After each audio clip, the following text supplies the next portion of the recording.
Chapter 1. Jeremiah Booth paced the scarred wooden-planked floor for what felt like the 1,000th time, wishing he could be with his wife, Mary Ann. Would her suffering ever end? He made a vow that once the baby was born, he was going to do everything he could to never have Mary Ann go through such pain again.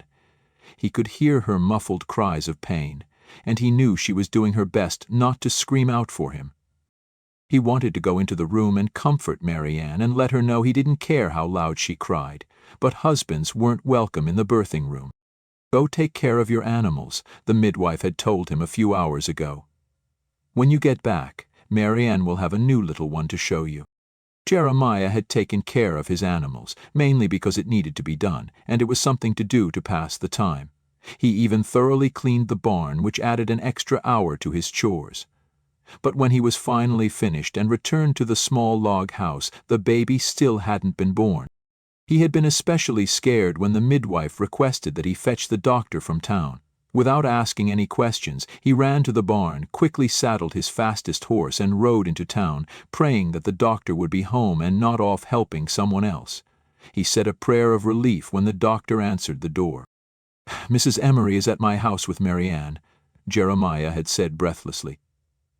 "She's requested your help." Dr. Wilson nodded. "I just returned home from another birth, so my horse is still saddled." It had taken longer to return to his farm, mainly because Dr. Wilson's horse wasn't as fast as his own.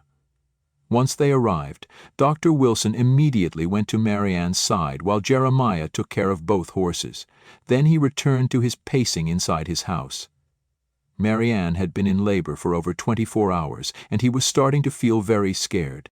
Suddenly, he heard a loud cry from Mary Ann, and then, a few seconds later, a smack. The sound of the weak cry of a baby filled the air, and Jeremiah sighed with relief. Mary Ann's suffering was finally over, and she now had the baby that she had wanted so badly. He waited anxiously just outside the bedroom door, but it never opened. "I'm going to go in," Jeremiah said aloud, making an instant decision. He was tired of being kept from his wife just because society had deemed it so. Just as he reached for the doorknob, it opened. "Oh, Mr. Booth," the midwife said, with surprise at seeing him standing close to the door. "You can go in now." Jeremiah pushed past the woman, trying his best not to show his frustrations. What did the midwife expect, that he would be in the barn and not showing concern for his suffering wife? He hurried to Mary Ann's side. She looked so pale and weak against the sheets. Mary Ann," Jeremiah breathed. "Hello, honey," Mary Ann whispered weakly. "We have a daughter. Have you seen her?" "I will in a minute. I want to make sure you are okay," Jeremiah said as he barely glanced at the bundle in the wooden cradle he had spent the winter making. He picked up Mary Ann's hand and tried not to notice that she was so weak she could barely grasp his own. Mary Ann's eyes closed and she fell asleep in exhaustion. Jeremiah looked at his wife's lovely face, now almost matching the color of the white sheets. He heard someone clear his throat and glanced at the doctor. He smiled sheepishly, having forgotten he wasn't the only man in the room. "Mr. Booth, I need to have a word with you," Dr. Wilson said quietly as he gestured toward the open door. Jeremiah wanted to refuse the doctor's request. He had been kept from the room long enough, but something on the doctor's face made him obey the summons. After placing a kiss gently on Mary Ann's cheek, he followed the doctor from the room.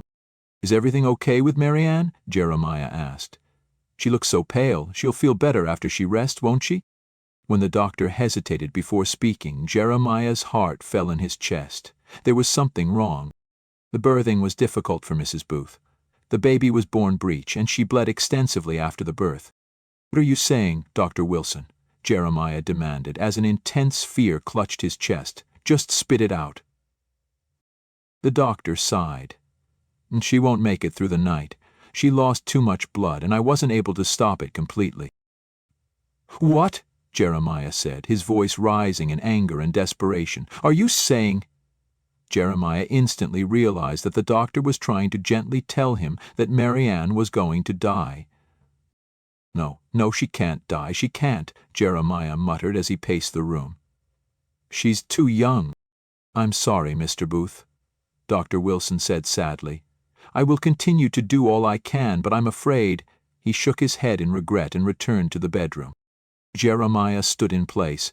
He felt like his entire world was shattering before him. He didn't know what he was going to do if Mary Ann didn't live. He heard the cry of a baby but didn't move. He felt a hand on his arm. "Your wife needs you," Mrs. Emery said softly, compassion in her eyes. Jeremiah nodded at the midwife's words and slowly walked into the bedroom. The baby cried louder, but he barely glanced at the cradle. Mary Ann stirred and opened her eyes. "I want to hold her," she said weakly. Jeremiah didn't say anything. He walked to the cradle and lifted the small bundle in his arms. He glanced at his new daughter. Her face was red and squished from a hard birth, and it seemed like she weighed less than the puppies that were running around in his barn. He could see tufts of black hair through the pink blanket that Mary Ann had knitted for her. He carefully placed the baby in Mary Ann's arms. She was so weak she could barely hold her, but she smiled down at the baby. "She's perfect, isn't she?" Mary Ann asked. "Yes, she is," Jeremiah responded. "Take care of her for me," Mary Ann said as she looked into his eyes. "You'll be able to take care of her soon enough after you get some rest," Jeremiah argued. Mary Ann continued to smile at him and then at the baby, but tears ran down her face. "We both know I'm not going to make it, Jerry," she whispered, calling him by his childhood name. "I tried not to have a hard labor, but it wasn't meant to be." Jeremiah took a clean cloth and wiped the tears from her face. "I'll take care of her until you can." He wasn't ready to admit that she was going to die. Mary Ann sighed with relief and then closed her eyes. For a few minutes Jeremiah wondered if she had fallen asleep again. The baby had also quieted, as if knowing the time with her mother was going to be short. Then Mary Ann opened her eyes. "Promise me something." "Anything." "Promise me you will find someone who will help you raise Sarah." "Sarah?" Jeremiah questioned. It wasn't a name they had discussed that they would use if they had a girl. "Yes, I think she should be named Sarah." Jeremiah shrugged. At the moment, he didn't care what the baby's name was. He was thinking about Mary Ann's request that he find someone to help raise their daughter. "I don't think I can promise that," Jeremiah said firmly. "You are going to get better, I just know it." Mary Ann just smiled and closed her eyes again as she weakly pulled the sleeping baby close to her. Then Jeremiah realized that she was really going to die. He felt so angry inside. He didn't want to lose the woman whom he had loved since he was a boy, but he knew there wasn't anything he could do except sit next to the bed and hold her hand. She fell into a deep sleep, and 30 minutes later, Jeremiah knew she was gone. The doctor also confirmed his fears when he removed the baby from Mary Ann's arms and tried to hand her to Jeremiah. When he refused to take the baby, the doctor gently placed the baby in the cradle before pulling the sheet over Mary Ann's face. "I don't think I can promise that," Jeremiah said firmly. "You are going to get better. I just know it." Jeremiah had very few memories of the next few days. Mrs. Emery made arrangements for a neighbor to feed Sarah since she also had a baby of her own. Other women from his church had come in to prepare Mary Ann for burial. 2 days later, his wife was laid to rest in the church's cemetery next to her parents and a brother who had died as a child. After the funeral, Jeremiah spent his time taking care of the animals and doing small chores around the farm that he had inherited from his own father. He felt like he was in shock, that he would wake up and find out that it had all been a bad dream, that Mary Ann was still by his side. He hardly gave his new daughter a thought, just that he was grateful that she was being cared for. The day after the funeral, Mrs. Emery showed up on his front porch with Sarah in her arms. "Mrs. Nelson has come down with a terrible cold," she said as she pushed her way inside without an invitation. "She can no longer take care of your baby and her own." Jeremiah glanced down at the baby in shock. "I can't take care of her. I don't know how to take care of a baby." The midwife gently placed the wrapped bundle in his arms. "There are plenty of us that can help you, but she is your daughter, and she should be with her father." Mrs. Emery showed him how to feed Sarah by milking a small goat she had brought along and using a baby bottle she had purchased from the general store. "She will need to be fed like this at least every 3 to 4 hours, Mrs. Emery said. "Make sure you change her diaper regularly." After the quick lesson on how to care for a newborn, Mrs. Emery was soon on her way, but not after explaining to him that she had arranged for a woman from their church to come by every day for the next week to make sure he was doing okay. Jeremiah hadn't been able to get a word in during the quick lesson and was still standing in the same place Mrs. Wilson found him in after she left. He glanced at the baby, who was sound asleep in his arms, and finally walked as quietly as he could into the bedroom and placed her in the cradle. Sarah slept for almost 2 hours, and Jeremiah started to feel confident that he could care for his daughter. He would just need to feed her and then she'd sleep for a while. Didn't babies sleep a lot? He also rigged up a sling with a thin blanket to carry her around with him when she was awake, and he did his work around the farm. Sarah slept for almost 2 hours, and Jeremiah started to feel confident that he could care for his daughter. He would just need to feed her, and then she'd sleep for a while. Didn't babies sleep a lot? He also rigged up a sling with a thin blanket to carry her around with him when she was awake, and he did his work around the farm. But a week later, Jeremiah was ready to admit defeat. Sarah didn't sleep when she was supposed to. She cried whenever she wasn't being held. When Jeremiah tried to feed her, she seemed to only keep down a few ounces at a time before spitting the rest back up. This also meant she needed to be fed more often, and she needed a lot of baths. Because she needed to be changed so much, he quickly ran out of clean clothing and diapers. He didn't know what he was doing wrong, but taking care of a baby wasn't easy. He was anxious about the chores he was supposed to be doing. It was the end of March, and he needed to start the spring planting, or he would not have a crop this year. He needed the money that the crop would bring in to survive each year. He couldn't just work because he had a baby to care for. Mrs. Emery or another neighbor woman came in almost daily, but they really were of no help to Jeremiah. Mrs. Emery showed Jeremiah how to wash Sarah's clothing and diapers, for which he was grateful, but what he needed was someone who would be willing to take Sarah every day. He soon learned that everyone had their own families to care for.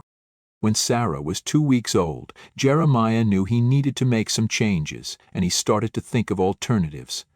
He could hire a woman to come in and care for Sarah as well as his house, but he didn't have that kind of money. The farm hadn't been doing well over the last 5 years, and he needed every penny he earned to live on.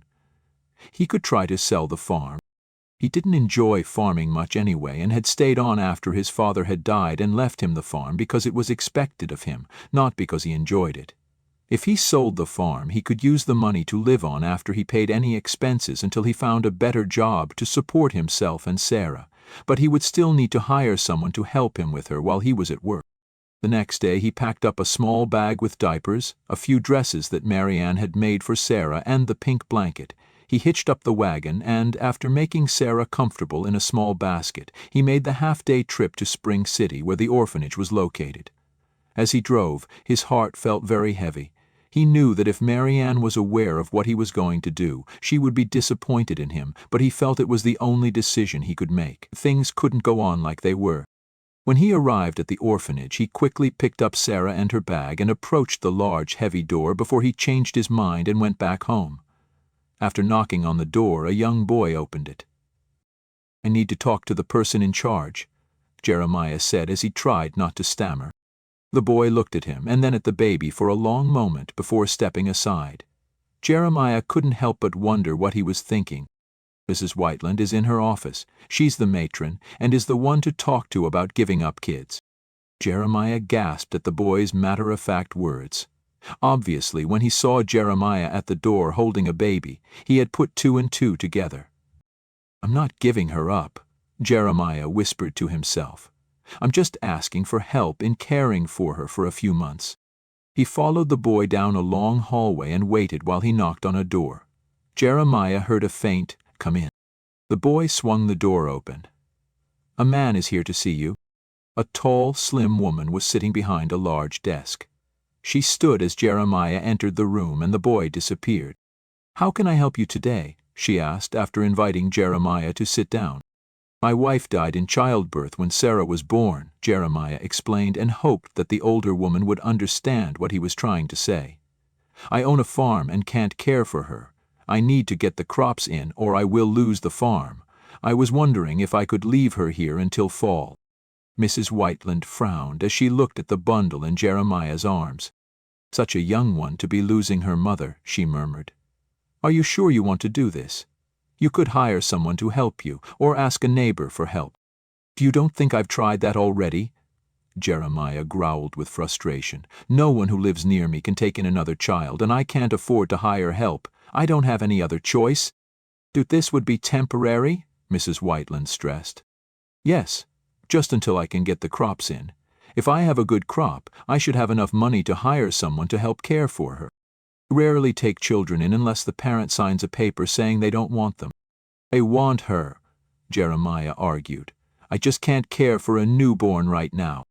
For a few moments Mrs. Whiteland was silent, and Jeremiah was afraid that she wouldn't agree to help. He didn't know what he was going to do if that happened. Then the older woman smiled reassuringly. "I will make an exception in this case, especially because Sarah is a newborn.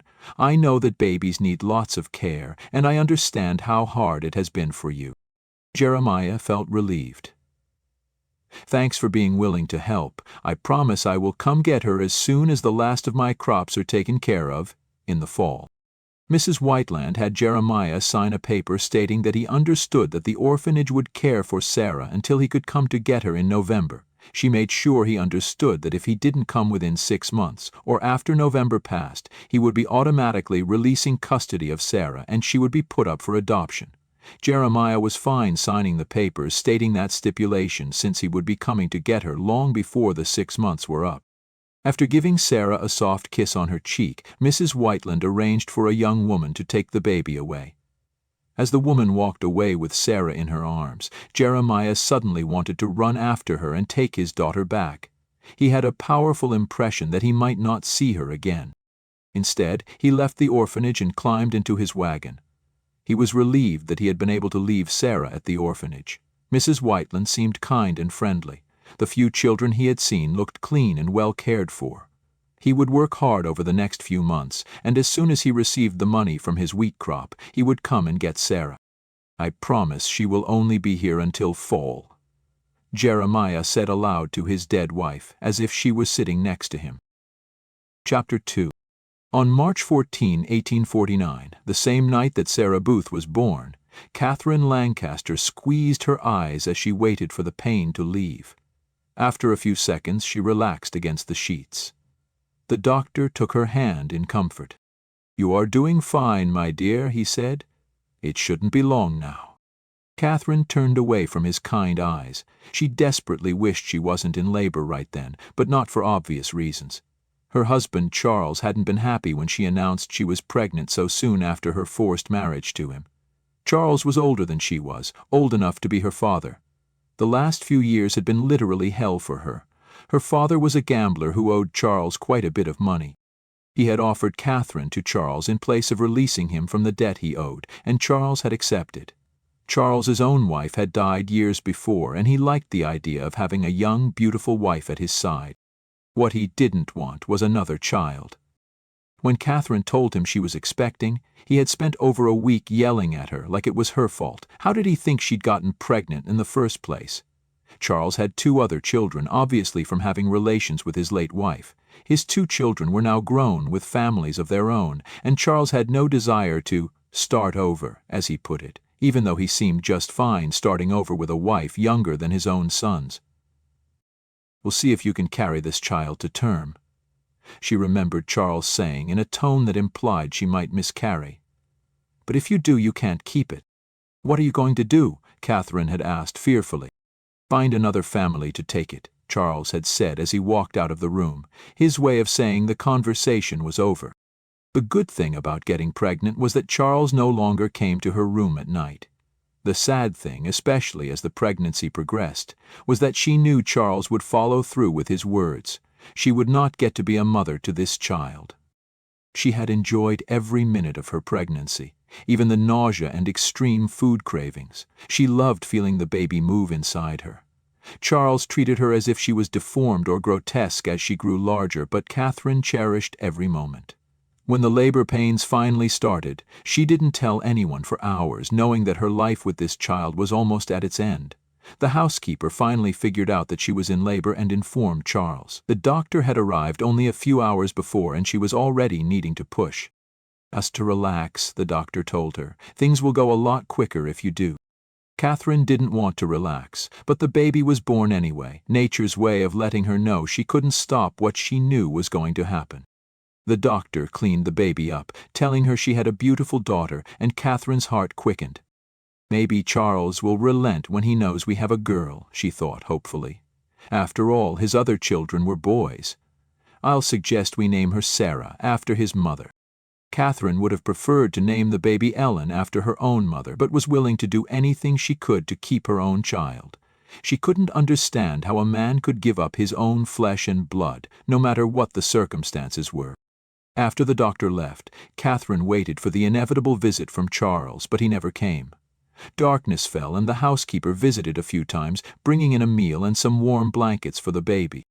Once, when Katherine was changing Sarah's diaper, she noticed a large, dark birthmark on her shoulder, the size of a large strawberry. It was in the shape of a heart. Katherine stared at the mark for a moment before kissing Sarah softly on it. "Please remember, my dear, that no matter what happens, your mama will always love you." Katherine tried to stay awake and kept the baby in her arms the entire night, but she eventually fell asleep from the exhaustion of the day's labor. In the early morning hours she woke suddenly, noticing a man standing over her. "Katherine, give me the baby." It was Charles. "Charles, please, don't make me give up my own child," she begged. "I thought we could name her Sarah, after your mother. I have no use for a girl child, and I told you months ago not to plan on keeping the baby." Katherine did her best to hang on to the baby, but Charles was much stronger and quickly had the baby in his own arms. Katherine noticed that he didn't even look at his own daughter, he just thrust it at the butler. "You know what to do," Charles ordered him. The butler kept his face passive, but Katherine could see from the pity in his eyes that he didn't approve of Charles's plans. The butler turned away and Katherine broke down in sobs. She knew she would never forgive Charles for what he had done. For days afterward, Katherine refused to leave her room. She ate only when the housekeeper forcefully insisted. "I'm deeply sorry for your baby's death," the housekeeper said one day. "But you need to eat, ma'am." "The baby's death?" Katherine inquired dully. So that was the story Charles had told everyone, that the baby had died. "It happens. I lost 2 of my own, but you can't stop living," the older woman said matter-of-factly, as if she expected Katherine to forget that she had lost a baby. Eventually, Katherine did go on living. She acted the way Charles wanted her to. She took care of the household and spent her days in the parlor reading or sewing. She put all the baby clothing she had secretly sewn into a small trunk in the attic. She appeared at Charles's side in public when he expected her to, but she never allowed Charles back in her bed. And surprisingly, he never forced the issue. Although Charles punished her in other ways by being verbally and emotionally abusive, Katherine didn't care. She couldn't take the chance of becoming pregnant again. She didn't know if she could live if she were forced to give up another child. January 1850, 10 months later. Jeremiah glanced out of the window at the snow that was coming down hard. Christmas had passed, and as he gazed at the blanketed farmyard, it was as if he suddenly woke up from a deep sleep. Since he dropped Sarah off at the orphanage, he had worked hard every day, from sunrise to sundown. He had planted the wheat on time and even cleared an extra 10 acres of land. He planted corn and alfalfa for the cattle. When the weather was bad during the summer, he worked on repairing harnesses or sharpening blades for his plow. For the first time in 3 years, it had rained enough to yield a good wheat crop. After harvesting the wheat, he sold it, holding just enough back for seed for the next year. He made enough to pay his bills, with a little left over for the following year. He turned away from the window and looked around his small home. Mary Ann would be appalled if she could see it now. He couldn't remember when the last time was that he swept the kitchen floor or washed all the dirty dishes. He just cleaned what he needed, leaving the rest stacked on one end of the kitchen table. There were piles of dirty clothes scattered around the house. He could see his bedroom from where he stood. He fixed his gaze on the outline of the cradle. When he returned from the orphanage, he had thrown a blanket over the cradle and hadn't looked at it since. Slowly he walked to the cradle and lifted the blanket. He sank to the floor and ran his hands over the smooth wood. There was a knitted blanket inside it, one of the many that Marianne had made while she was pregnant. His thoughts turned to his daughter Sarah, and he wondered how she was doing. He did quick math in his head and realized that she was 10 months old. It was 4 months past the time he was supposed to pick her up. He faintly remembered signing some sort of paper, but he couldn't remember what it was. "Where did I put those papers?" he muttered aloud. Frantically, he started looking through a stack of papers on the edge of the kitchen table and sighed with relief when he found what he was looking for. Quickly, he read through it. He was supposed to pick Sarah up in November, but he had 6 months before they would release her for adoption. "I need to go get her as soon as I can," he said. Finding a carpet bag in a corner, he stuffed clothing inside, but then realized they were all dirty. "I should wash some of these clothes and clean the house." For the first time that winter, Jeremiah was glad the weather was bad. He spent the rest of the day cleaning and washing and scrubbing. When he finally finished, it was close to midnight, and he fell onto his bed in exhaustion. He couldn't believe it took him so long to get his house into shape, but he knew he couldn't bring Sarah home to such a dirty environment. As he worked, he thought over the few memories he had of his daughter. He was so distraught with grief after her birth that he didn't remember much. All he could remember was a small girl with dark hair and how much she had cried at night. He tried to get all of his work done during the day and hardly slept at night. He still didn't regret taking Sarah to the orphanage. He felt he had no choice. But now it was time to bring her home. It was time for him to be a father. Marianne wouldn't expect any less of him. Early the next morning, the first thing he did was open his door and sigh with relief when he saw that the snowstorm had blown over. The sun was starting to rise over the eastern horizon, and the sky was painted colorful orange, yellows, and reds. Jeremiah quickly did his morning chores before he hitched up 2 horses to his wagon. He was soon on his way out of town and heading towards the orphanage in Spring City. A few hours later, he pulled the wagon in front of the large building, and flashbacks of the last time he was there passed through his mind. After setting the brake, he swung to the ground and hurried to the door. When the door opened, a young woman stood there instead of the young boy. "I need to talk to Mrs. Whiteland," Jeremiah demanded. The young woman glanced behind her and then looked at him. "Mrs. Whiteland hasn't been here for a few months." "What?" Jeremiah asked a bit frantically. What was he going to do if he couldn't retrieve his daughter? "Where did she go?" "Her oldest daughter became ill, and she had to take a leave of absence to go care for her." "I came to pick up my daughter," Jeremiah said. "Okay, who is your daughter?" "Sarah Booth?" "I know who you are talking about. I have only been here for a month, but I pride myself on knowing all of our charges." Jeremiah couldn't help but feel relieved when he heard that his daughter was indeed still in the orphanage. Part of him had been afraid that she would be gone when he arrived. "I left her here because her mother died. I couldn't care for her and take care of my farm at the same time. I was supposed to pick her up when she turned 7 months old, but I couldn't. I'm here now, though. I want to take Sarah home with me." The young woman continued to smile. "Sure. Why don't you come in and wait in Mrs. Whiteland's office while I get Sarah?" Jeremiah followed her as she walked down the hall. "Mrs. Whiteland put me in charge when she left, even though I haven't been working here long. That tells me that she trusts me, don't you think?" Jeremiah looked at her in puzzlement, wondering why that mattered. "Some of the other women who work here are upset that I'm in charge, but I know what I'm doing." "I'm sure you do," Jeremiah said when he realized she was waiting for a response. "I'll be right back with Sarah," she said as she turned away and left the room. Jeremiah couldn't sit still, so he ended up pacing the small room. Soon he heard footsteps, and the worker appeared at the entrance, holding a small baby. "Here she is, Mr. Booth," she said as she handed Sarah to him. "She's gotten so big," he said with wonder. He looked at her closely. Her dark hair that she had been born with had lightened to a lighter brown. She looked at him with blue eyes and grinned. Jeremiah instantly fell in love for the second time in his life, only this time it was with his daughter. He clutched her close to his chest, but she squirmed in his arms and let out a protest. He instantly relaxed his grip. "Sarah, I'm so sorry I had to leave you here, but I'm here now, and I'm going to take you home." She leaned away from him and began to cry. Jeremiah's heart fell at the obvious fear in Sarah's eyes. He knew that she had no idea that it was her father who held her. "Is something wrong?" he asked frantically. "She doesn't know you, but I'm sure that she will settle down in no time." "Yes, that makes sense," he agreed, and hoped that the woman was right. "You just need to sign a paper saying that you came to get her, Mr. Booth, and then you can be on your way." "Sure," Jeremiah agreed.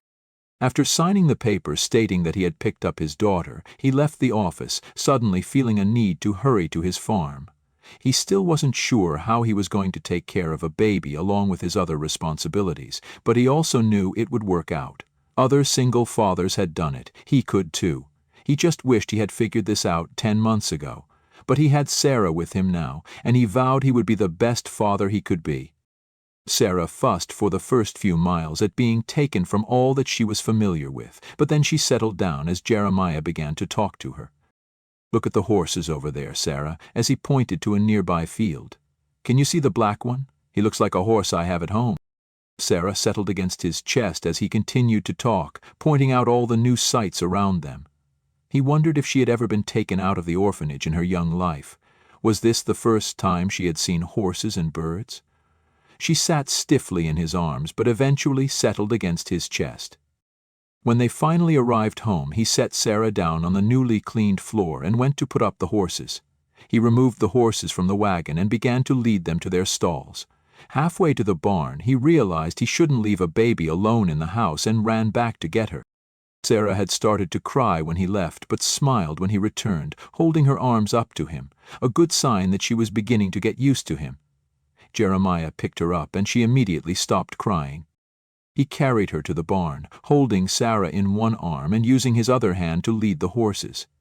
Once he was inside the barn, he looked around for a safe place to put her and saw the grain bin.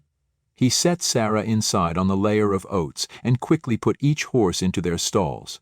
He then fed them and the other animals. Sarah was happy in her small confinement at first, but was fussing by the time he was done. One of the farm dogs, Libby, paced around the grain bin, showing her concern about the young arrival. When Jeremiah finally retrieved his daughter, the dog barked softly, as if insisting on an introduction. "Okay, Libby," Jeremiah chuckled as he kneeled down. The dog thoroughly sniffed the baby before licking her on the face, and the baby's cries turned to giggling. "This is Libby, Sarah." "Doggy?" "Da," the baby said with a grin as she reached out to grab some fur. Libby stood patiently and let the baby explore. After a few minutes, Jeremiah stood up. "Come on, I'm sure you're hungry. Let's see what we have to eat." He walked to the house and Libby followed. He went into the house and shut the door, leaving Libby out on the porch. She barked and whined, her way of announcing she wanted to come inside the house. "What the heck," he muttered, and let the dog inside, who immediately went to Sarah's side even though he usually kept the dogs outside. "I guess it won't hurt to have a dog bond with Sarah," he said aloud. He knew that dogs could help in protecting children. That was what Libby would do. He made some meat sandwiches, which Sarah only ate a few bites of before almost falling asleep in her makeshift high chair. He'd set her on a chair and tied a dish towel around her so she wouldn't fall off. "Come on, little one," Jeremiah said. "Let's get you to bed." He walked into the bedroom and glanced at the cradle. It was definitely too small for Sarah, and he felt a short pain that she had never even spent longer than a few weeks in it. He gently laid Sarah on his bed, and she quickly fell asleep. He stood for quite a while, watching his daughter sleep. She turned her head to the side, and her lips moved as if she was sucking something. He gently brushed some of her deep brown hair off of her face. His entire life had changed within a 24-hour period, but he knew that this was a wonderful change. The next morning, he woke up early and saw that Sarah was still sleeping beside him. She had woken up in the middle of the night, but he only needed to let her know she wasn't alone before she drifted off again. He had gotten little sleep himself. Sarah moved quite a bit, tossing and turning. She even kicked him a few times in his side. He knew that one of the first things he needed to do was make her a bed of her own, but he also admitted to himself that it was nice to have her beside him. He knew that things could have ended very differently when he arrived at the orphanage.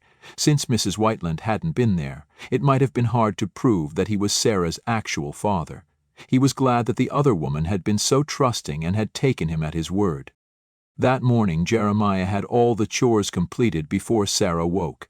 He was even able to fry up a few eggs and make a pan of oatmeal. When she woke up, he changed her diaper and then tied her to the makeshift high chair. Sarah ate the eggs well, but just played with the oatmeal, smearing it all over herself, keeping up a steady chatter of baby talk that only she knew. When she showed that she was finished eating by trying to climb out of the chair, her face and hair were covered with oatmeal. "Okay, little one, time for a bath." Jeremiah heated water and then poured it into a small tub. He undressed Sarah, putting her orphanage clothes in the garbage. Mary Ann had made clothing that he was sure would fit her.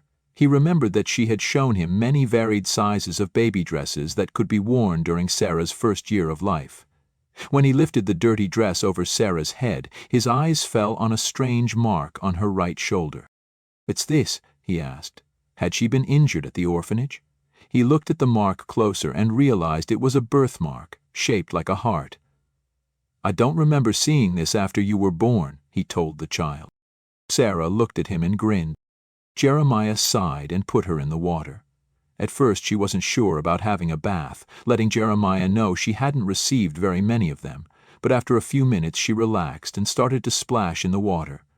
Jeremiah quickly bathed and then dried Sarah before putting on a diaper. He found one of the dresses Mary Ann made. It was made of light blue material, and Mary Ann had embroidered small pink flowers on the collar. He could tell that Mary Ann had spent quite a bit of time on this little dress, and sorrow clutched his chest as he thought about the fact that Sarah would never know her mother. He cleared his throat and slipped the dress over Sarah's head. It looked a little small for her, but it would do until he could get to the store for more clothing. Before he buttoned up the dress, he looked at the mark on her shoulder again and wished he could remember seeing it when she was born. He finally decided that he had been so out of his mind from grief because of Mary Ann's death, he hadn't noticed the birthmark. He set Sarah down to play with a few blocks of wood from the box near the fireplace and sat down on a chair. Libby still hadn't let Sarah out of her sight, and she lay down next to the baby. Sarah laughed when she saw the dog. She crawled over and played with her new friend. He studied Sarah's facial features. She looked nothing like Mary Ann, and even less like him. Mary Ann had a small, stubbed nose and a pointed chin. Sarah had a nicely shaped nose and chubby cheeks. Both he and Mary Ann had dark brown hair, but Sarah's was light brown, almost blonde. She also had blue eyes, while Mary Ann had green eyes and he had brown. He was aware that many babies looked different from their parents until they grew older. He didn't want to explore the thought in his head that Sarah might not be his. "Of course she's mine," Jeremiah said to Libby, who looked at him, tilting her head. Just saying the words aloud made him feel better about the situation. After all, there couldn't have been another Sarah Booth at the orphanage. At that moment, the baby moved off Libby and crawled over to him. She pulled herself up until she was standing by his knee, and he lifted her onto his lap. "I'm so sorry I left you at the orphanage," Jeremiah whispered to her. "But I have you now. I promise I will take care of you the best I know how." And he was glad that Sarah was too young to remember that she had spent the first 10 months of her life in an orphanage. It was something he planned to never tell her. Chapter 3. February, 5 years later. Katherine stood at her husband's gravesite along with his 2 sons and their families. Charles's funeral was well attended by most of the prominent people in Branson, Missouri, an obvious sign that he was well known and thought of. She stood silently by the coffin, wondering why she didn't feel any type of emotion that Charles was gone. Was she in shock? She hadn't shed a tear and did her best to look like the sad, grieving wife, but deep down she was glad he was dead. He had made the last 6 years of her life miserable. She felt more than heard footsteps come up behind her, but she didn't raise her head. "You have 2 months to leave the house." She knew without turning that it was Charles's oldest son, Richard. "I would insist that you leave immediately, but it wouldn't look good to force you out so quickly." Katherine didn't say anything. She had known that she was going to be forced out of the house the moment she heard that Charles had died of a heart attack. She was also aware that he had left nothing to her, that everything was going to his 2 sons. Over the years, to prepare for anything that might happen, she had carefully hidden away what money she could from the allotted funds Charles allowed her to run the house. It was never very much, sometimes only a few pennies a month, but it did add up, and every penny helped. Richard waited to see if Katherine had anything to say, but she just stared at the coffin. "Don't pretend that you cared about my father, Katherine. I am fully aware of the reason he married you. It was to cancel a debt. Well, consider the agreement fulfilled. You have 2 months. Katherine still didn't say a word and sighed with relief when Richard turned on his heel and left. Soon she was the only one at the gravesite. She was all alone in the world. She wished she at least had her daughter, but wishing didn't make things so. The best she could do was move on with her life in a city far away from there. "Come, Mrs. Lancaster," Charles' butler said. "It's time to go home." Katherine was startled, thinking she was by herself, but she wasn't surprised to see the faithful butler watching over her. He was known as Hayward, and he was her only friend, at least as much as a butler could be as a friend. Realizing she was becoming numb with cold, she allowed him to lead her to the buggy and take her home. No words were exchanged between them on the short drive to Charles's house, but she felt comforted that Hayward was looking out for her. The next morning she ate breakfast and then went to her room. She sat at her desk and made a list of things she would need to do before she left the house in less than 2 months. She wanted to be gone as soon as possible. She didn't want any more run-ins with Richard or his younger brother Scott. She went to her closet and pulled down the box that was hidden way back on the shelf under a hat box. This box was where she hid the money she had been able to save. She dumped the coins out on her bed and quickly counted. She had about $100. It wasn't a lot, but it was enough to get her to another town on the train and enough to live on for a few months until she could find a job to support herself. There was a knock at the door, and Katherine quickly scooped the coins back into the box and slid it back into its hiding place.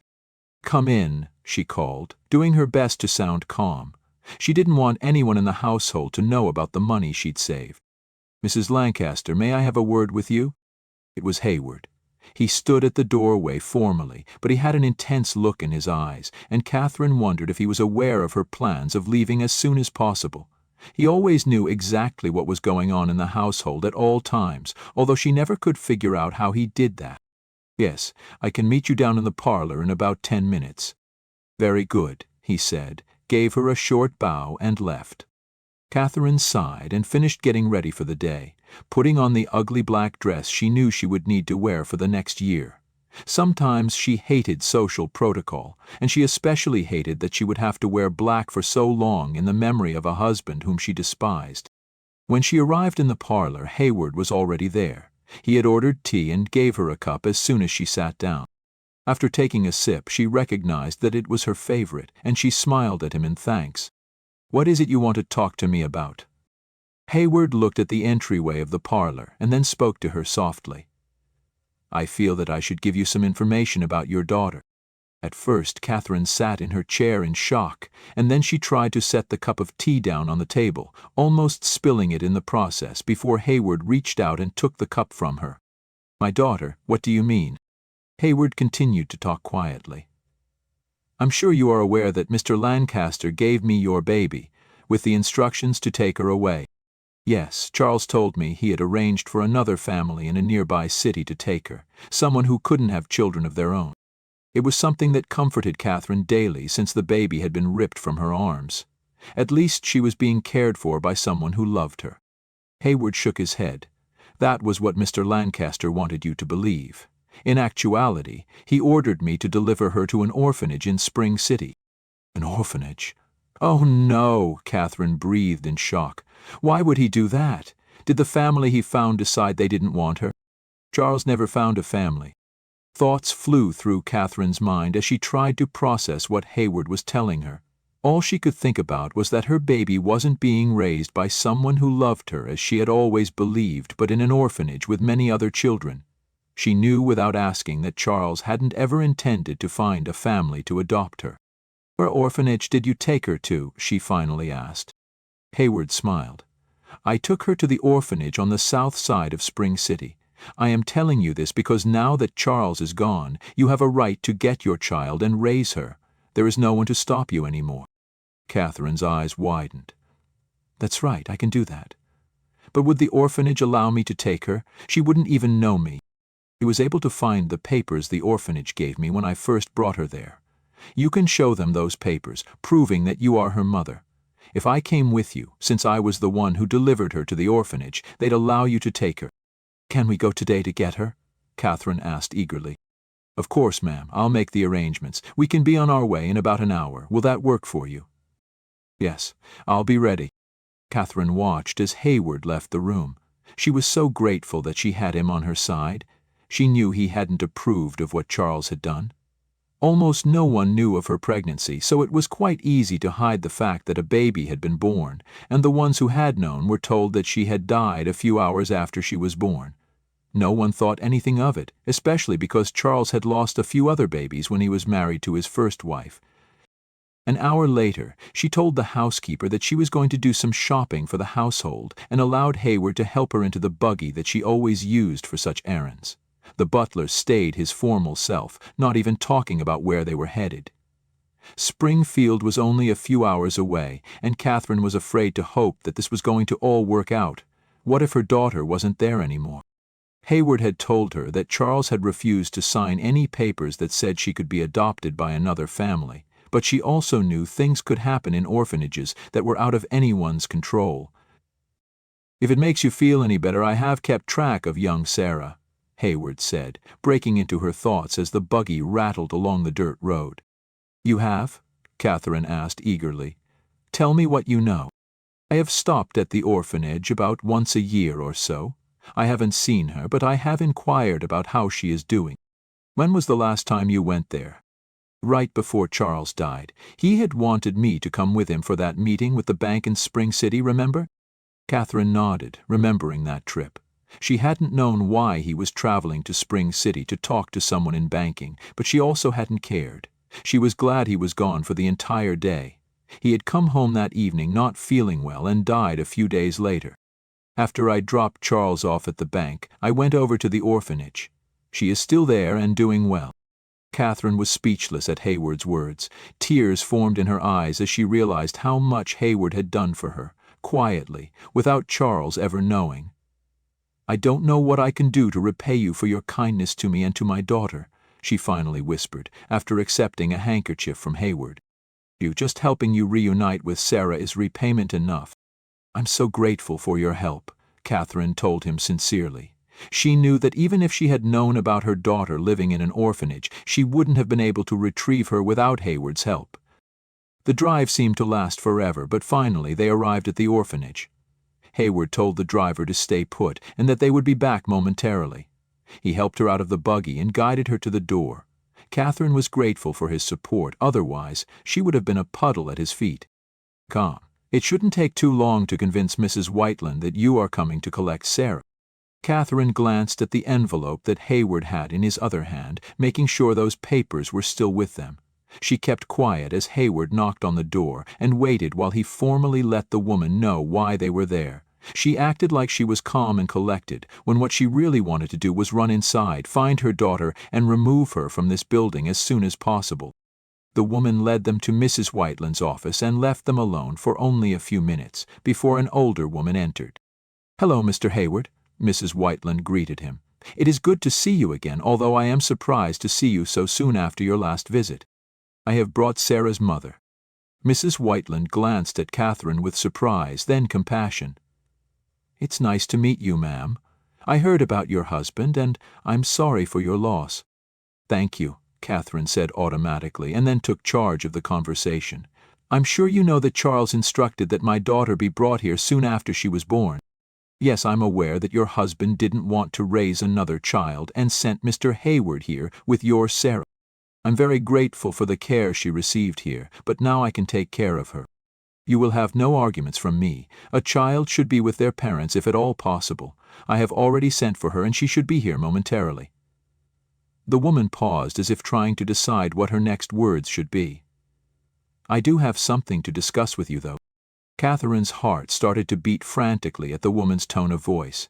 She received the distinct impression that something was wrong. Is my daughter okay? Yes. Please just listen, Mrs. Whiteland pleaded and took a deep breath. The winter after Sarah was brought to us, I had to leave the orphanage for about 6 months. My daughter had had a hard pregnancy and she needed my help with her other children. There was a man who had dropped his daughter off for us to care for at the same time your Sarah was sent here. In fact, his daughter was born on the same day as your daughter, and she was also named Sarah, only spelled with an H at the end. While I was gone, he came to collect his daughter. He planned for us to keep her temporarily, but he didn't let us know that he was going to take her home. The problem is, the woman who I left in charge was very inept. She gave the man the wrong child. I don't understand what you are saying, Katherine started to say, but was interrupted by Hayward. Why wasn't I informed of this when I came to see how she was doing a few weeks ago? Because the deed had been done. By the time I returned, the man had your Sarah for almost 6 months. I felt like it would be best if I let things go. I didn't know the best way to handle the situation. Do I tell the man he had the wrong girl? What do I do with the girl he had? You could have told the truth, Hayward said firmly. I could have provided help if you had needed it. I'm deeply sorry that things worked out this way, Mrs. Whiteland said as she picked up a piece of paper. Here is his address. You could contact him and see if you can work something out. She pushed a piece of paper toward Hayward and Katherine. Katherine sat in her chair, barely able to breathe. She had known deep down that something was wrong. She had known it ever since Hayward told her about her daughter being taken to the orphanage instead of adopted. As she struggled to keep her emotions in check, there was a movement at the door, and a little girl stood next to a worker. Here she is, Mrs. Whiteland, the woman said, before pushing the child into the room. Katherine stared at the little girl. She had dark hair and big brown eyes. She looked scared as she stared at the floor. This Sarah was definitely not her daughter. She looked nothing like her or Charles. Both of them had blonde hair and blue eyes. After a few moments of indecision, Katherine stood and walked toward the little girl, who seemed to shrink away from her. She reached out and undid a few buttons, then carefully pulled the fabric away from her right shoulder. Sure enough, there wasn't a heart-shaped birthmark. This child was not hers. Yes, the birthmark, Mrs. Whiteland said, intuitively knowing what Katherine was looking for. Believe it or not, both girls looked quite alike when they were young, as if they were twins, except for the birthmark. Some of the staff actually referred to them as twins, especially because they both had the same name and they were born on the same day. Katherine bent down and gently lifted the little girl's face to her own. She looked terrified, but was trying not to show her fear. It was then Katherine knew that she would take this child and love her as her own. No child should have to live in an orphanage her entire life. Sarah, would you like to come and live with me? Katherine asked, ignoring Mrs. Whiteland's gasp. The little girl looked at Katherine for the first time and then slowly nodded. That is a great idea, Mrs. Lancaster. I'm sure you will learn to love her just like... She didn't finish her sentence, but Katherine didn't need her to. She also didn't feel she should tell the well-meaning woman that she still loved her daughter and that she was going to do everything necessary to find her. A few minutes later, Katherine left the orphanage with Sarah beside her and the address of the man who had her daughter. Once they were settled in the carriage, Sarah curled up in a corner of her seat and soon fell asleep, her thumb in her mouth. Katherine looked out the small carriage window, trying to figure out what she was going to do next.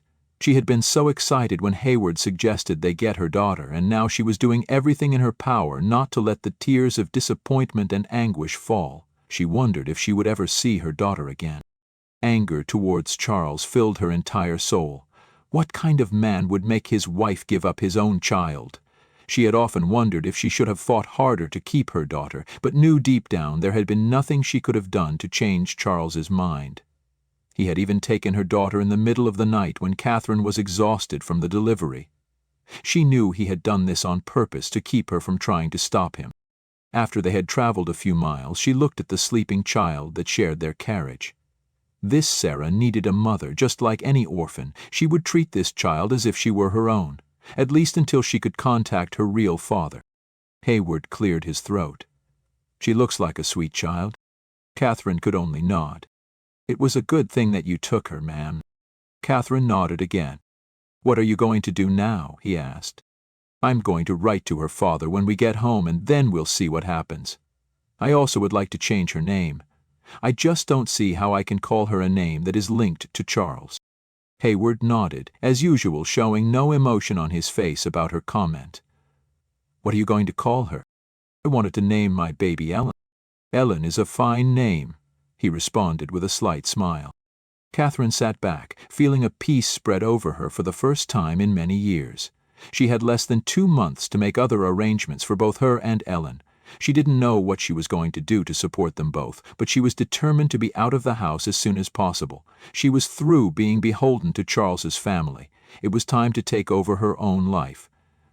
When they arrived home, Sarah, who was now Ellen, was still asleep. Hayward carried her to the house, and Katherine asked him to lay the child on her own bed. She wasn't going to let the child out of her sight. She didn't know what Charles' sons would do when they found out she now had a child she was responsible for, but she wasn't going to take any chances. After covering Ellen with a blanket, she sat at her small desk and took out some paper and a pen to start a letter. She had no idea what she was going to say. In the end, she decided to just start writing. "Dear Mr. Booth, I know you don't know me, but I think I have your daughter and you have mine." Chapter 4. Beginning of March 1854. Early one March morning, Jeremiah woke up and groaned.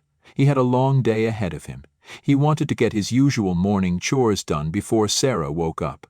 It was so much easier to get the chores done when he knew she was safe in her bed. He swung his feet to the cold floor and quickly dressed. He peeked into the room next to his and smiled at the small lump in the bed, glad to see Sarah was still asleep. He frowned a bit at the empty place by Sarah's bed, the spot Libby had occupied for so long. The dog had died a few months before from old age, and he knew he needed to find Sarah another dog. Libby had been a faithful companion to Sarah, and Jeremiah hadn't worried about leaving her alone in the house for short periods of time when he knew Libby had been with her. After starting a fire in the stove to warm up the home, he went out into the chilly morning. It had snowed a bit during the night, but he could feel a warm breeze in the air and knew that spring was coming. And it was just in time for all the changes he was making for himself and for Sarah. He never regretted going to get his daughter back from the orphanage. What he regretted was that he had taken her there to begin with. He could hardly remember those months after Mary Ann's death, and he knew he had made a lot of decisions back then because of the deep shock he had been in. It had been hard making the farm profitable over the last 3 years. One year it had hardly rained the entire summer, and he lost quite a bit of his crops. The next year it rained almost every day, but that had brought the insects. Grasshoppers and crickets almost overran the fields, along with mice and birds eating many of the seeds he had planted. Last fall, Jeremiah decided it was time to move on. He had heard about the Oregon area and how many people were traveling in covered wagons to live there. Some people said that they could put a seed in the ground and it would be growing the next day. The area was green and luscious, the soil fertile. He knew some of what he'd heard was exaggerated, but he figured it was true enough to make the decision to travel there. Over the winter, he sold his land to a nearby neighbor who was glad for the extra land, since he had a son who was getting married and wanted to farm. They were willing to let Jeremiah stay until he was ready to leave in the spring, which was only a few weeks away. Today he was planning on traveling to town to purchase the last of his supplies for the trip. He walked into the barn to care for the animals he had left: a cow who was ready to calf, Domino, his large bay horse, and the 4 oxen he had just purchased to pull the wagon. There were 2 other horses in the barn, but he had sold them with the farm. He had done quite a bit of research throughout the winter about what he should take with him. He had purchased a prairie schooner and spent many evenings in the barn making it more durable and waterproof. Sarah was excited about the prospect of living in the wagon and would help him whenever he allowed it. When she wasn't trying to help, she was playing with her doll or the wooden animals he had given her for her first birthday with him. Sarah had his wife's calm personality and rarely threw tantrums or cried to get her way. She was content to always play near him while he worked, which was a blessing since he hated leaving her alone with neighbors. After he finished his chores, he hurried inside and started some oatmeal and eggs for breakfast, and soon he heard the small footsteps of his daughter. "Hi, Pa," Sarah said sleepily. Jeremiah smiled at her. "Good morning, sweetheart. Why don't you get dressed while I finish here?" Sarah nodded and went back to her room while Jeremiah finished scrambling the eggs. When she returned, he chuckled at how she looked, with the dress on backward and only one shoe on the wrong foot. He quickly helped her dress and then served the food. "Do you remember what we are doing today?" he asked his daughter. She looked at him with confusion before breaking out into a grin. "We're going to town to buy food for our trip."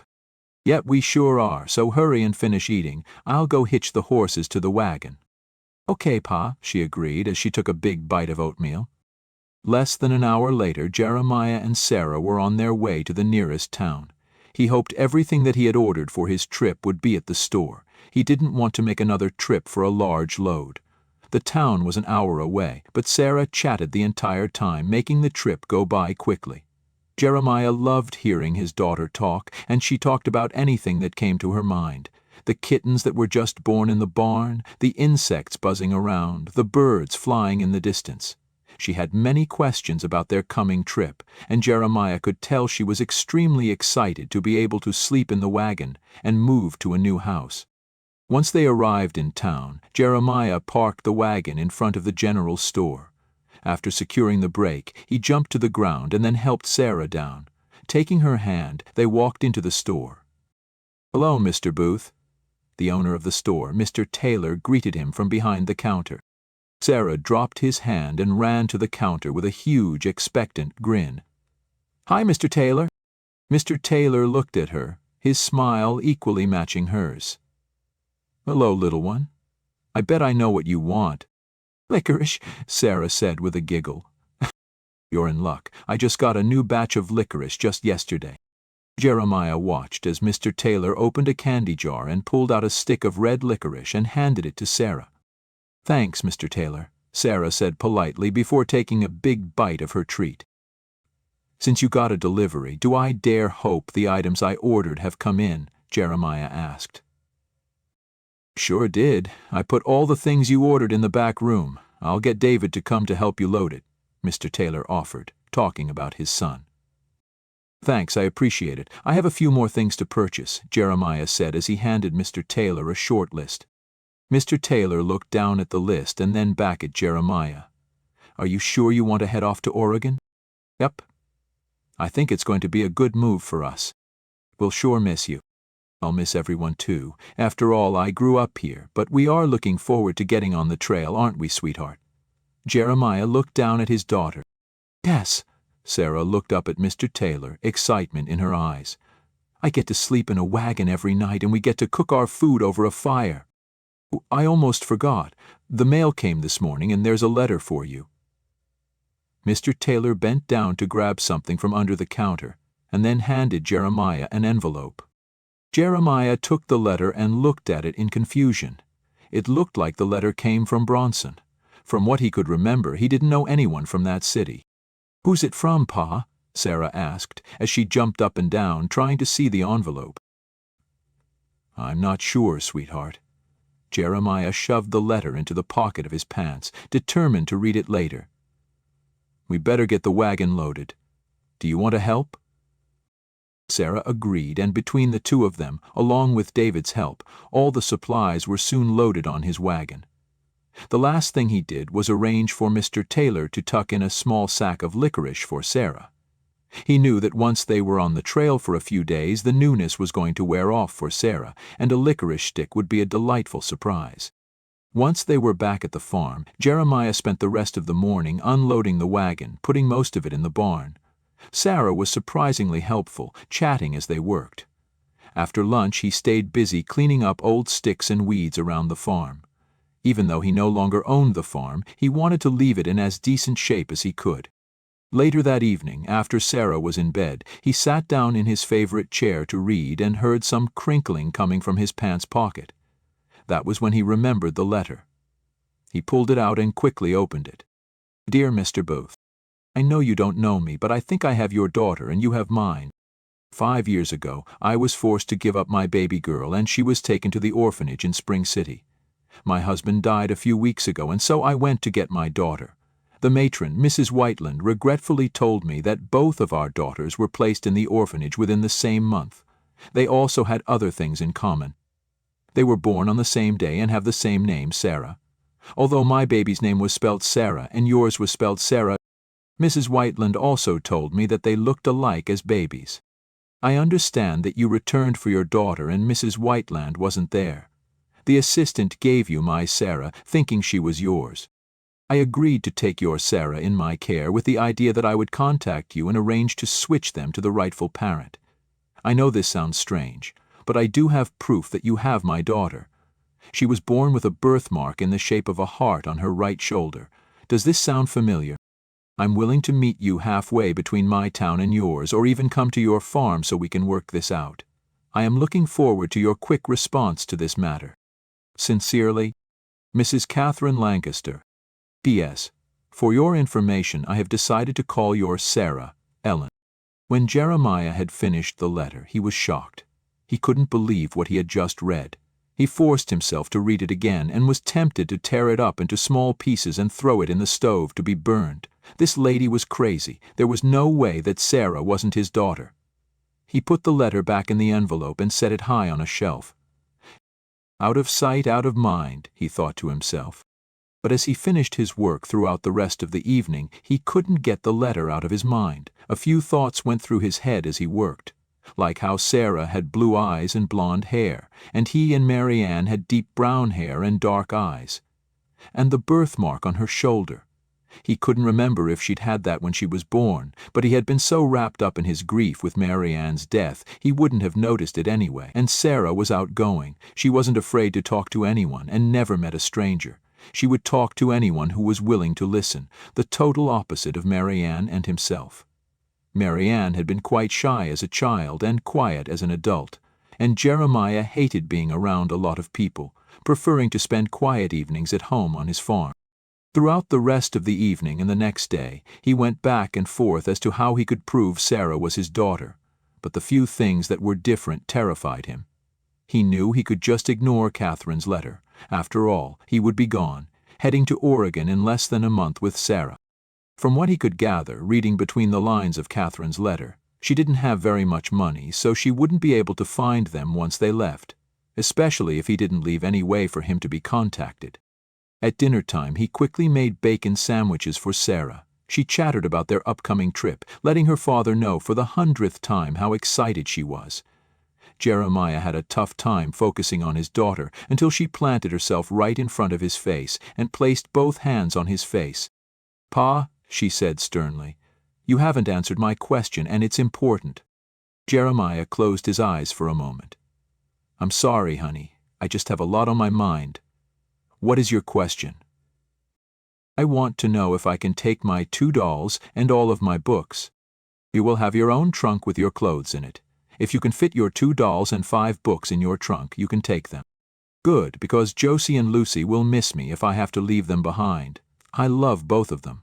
I couldn't leave either of them behind," she said as she sat in her chair and took a large bite of a sandwich. Sarah's words triggered something in his head, and he leaned back in his own chair and watched Sarah eat, for once staying quiet as she focused on her meal.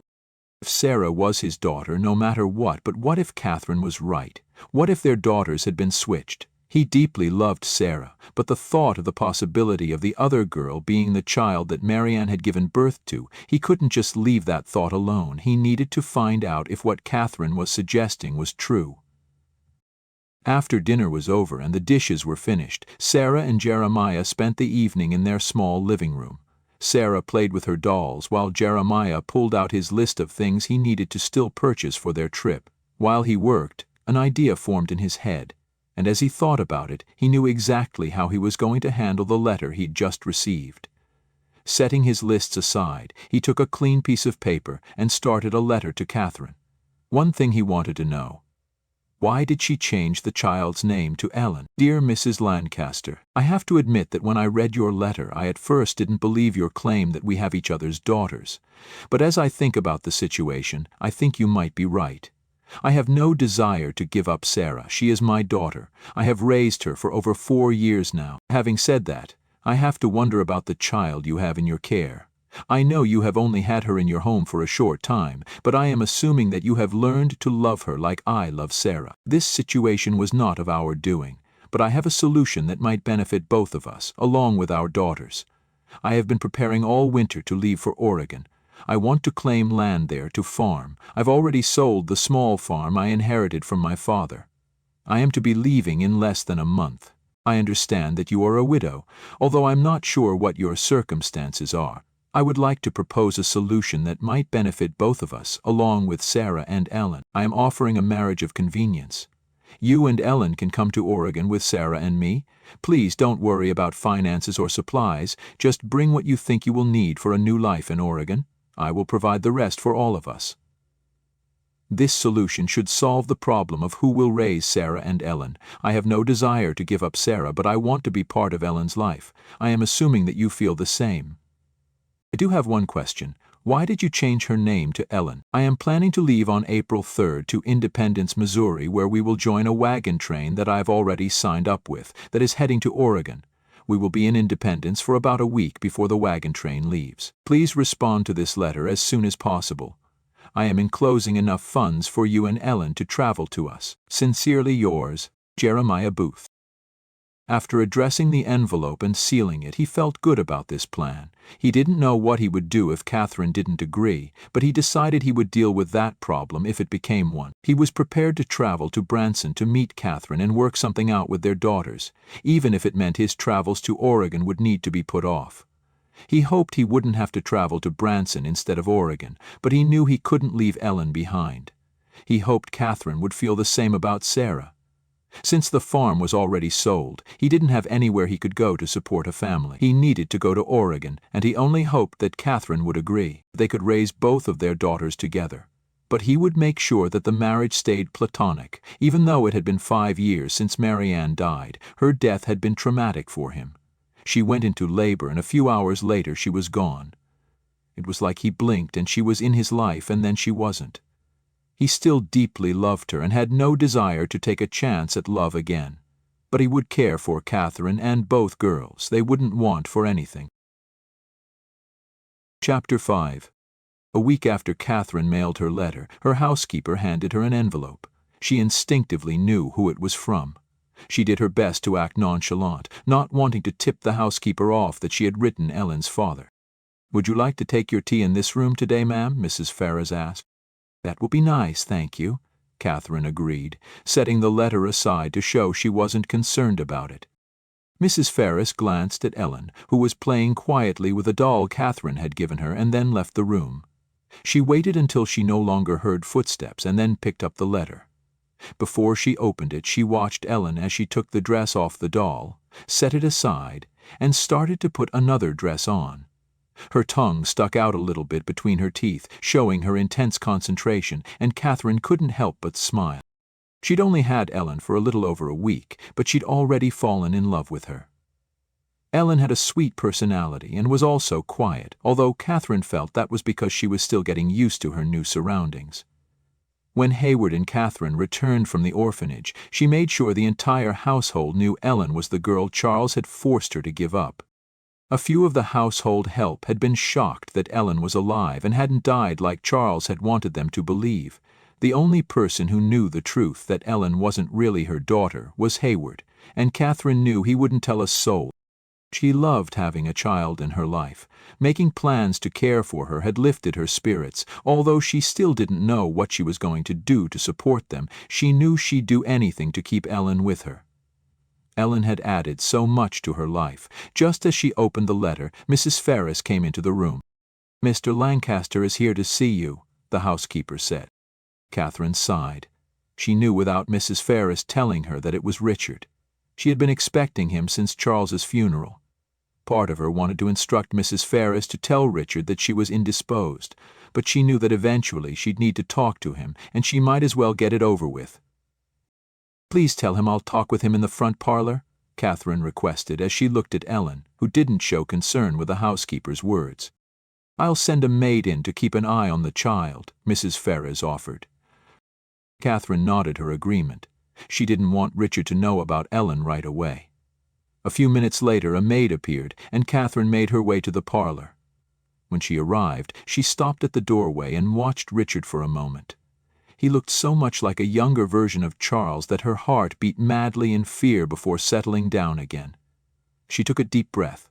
forced herself to act pleasant and nonchalant, just like Charles had taught her to be, and entered the room. "Richard," Katherine greeted him as he turned to look at her.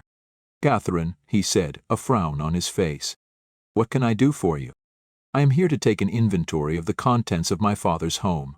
I want you to know that if you take anything, I will know it, and you will be dealt with accordingly." Katherine kept her voice calm.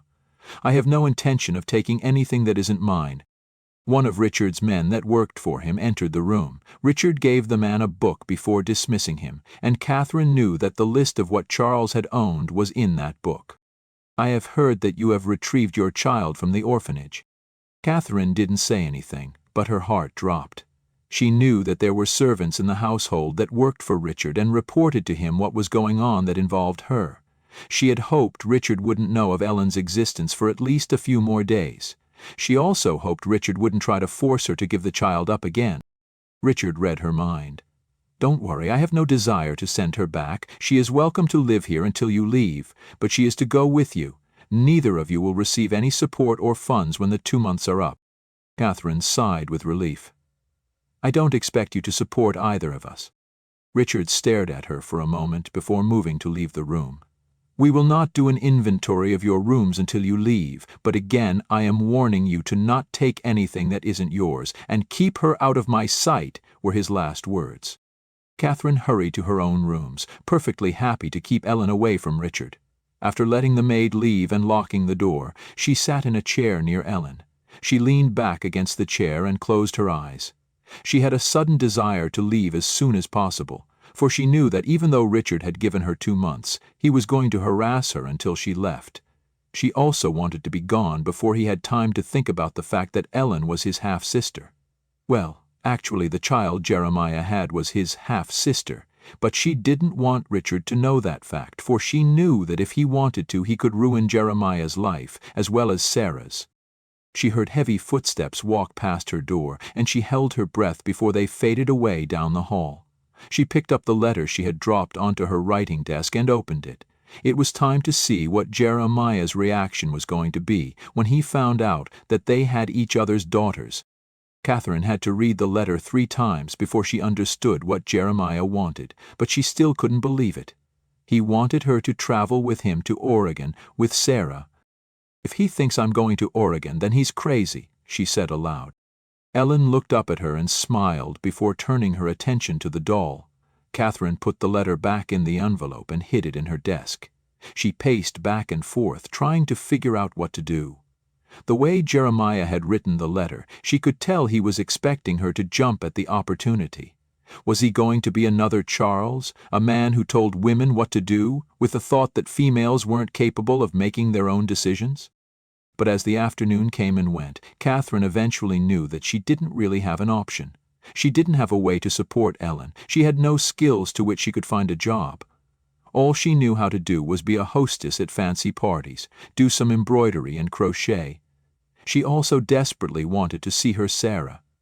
Jeremiah was giving her the option of having a life with her own daughter as well as his.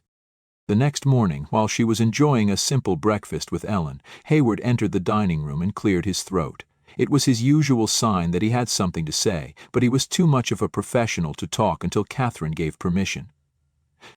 "Would you like to have a seat?" Katherine invited. "I would prefer to stand, ma'am," Hayward answered.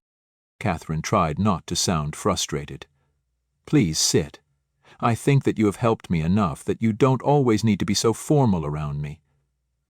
Hayward hesitated, but in the end he sat down, although Katherine noticed he avoided the chair Charles had always used for meals. "What did you have to tell me?" "Richard gave me the list of the contents of this house." Katherine smiled wryly. "My guess is that he wants you to make sure I don't take anything with me when I leave." Hayward nodded his head. "I went over the list last night, and I noticed that there is an item missing from the list." "Oh, really? What's missing?" Katherine asked curiously as she buttered another piece of toast and placed it on Ellen's plate. "This string of pearls that Charles gave you." Katherine thought of the necklace that sat on the bottom of her jewelry box. Charles had given them to her on their wedding day. She didn't have fond memories of her forced wedding, so she didn't have an attachment to the strand of pearls. The only time she wore them was when Charles took her to various functions. The moment she returned home, she took them off and put them away. She shrugged at Hayward's observation. Even though they weren't on the inventory list, she had no intention of taking them with her. Hayward must have realized what she was thinking, for he continued. Because they aren't on the list, it must mean Richard does not know of their existence. It doesn't matter, Katherine replied. You could sell them, Hayward said simply. Tell them, I can help you find an honest buyer. You can save the money for your future. At first, Katherine wanted to refuse his offer. When she left, she didn't want anything that belonged to Charles, but then she realized that doing so would only hurt herself and Ellen. With Charles's death, she hadn't inherited anything, even though she'd been his wife for almost 6 years. Charles hadn't made the effort to make sure she had funds to care for herself after his death. If she could sell the pearls, she'd have enough money to support herself for quite a while. Slowly, Katherine nodded. I think that is a great idea. Hayward looked relieved, and even though she didn't see a smile, she knew he was pleased with her decision. She was so thankful that she had Hayward on her side. She only wished she had been aware of his loyalty years ago, but she also knew that Charles wouldn't have allowed it. I'll make the arrangements and let you know when the sale is complete. Very good, Katherine replied. Hayward stood and started to leave the room. Hayward? He stopped and looked at her. His face was still professional, but she could see the kindness in his eyes. Thank you. You're welcome, ma'am. After he left, she turned her attention to Ellen. It seemed as if things were falling into place for their future. She pulled the letter out of her dress pocket and opened it to read again, even though she had Jeremiah's words memorized. There was a part of her that was afraid that she had missed something important in his message. After she slid the letter back into her pocket for safekeeping, she made an instant decision. Even though she could live in Charles' home for another 6 weeks, she decided she wanted to leave as soon as she could. She needed to leave this life behind her, and she didn't want either of Charles's sons to put a stop to her plans because of Ellen. The next few days were busy for Katherine. True to his word, Hayward sold her pearl necklace and was able to receive a sizable sum, enough to help her out financially for a few years.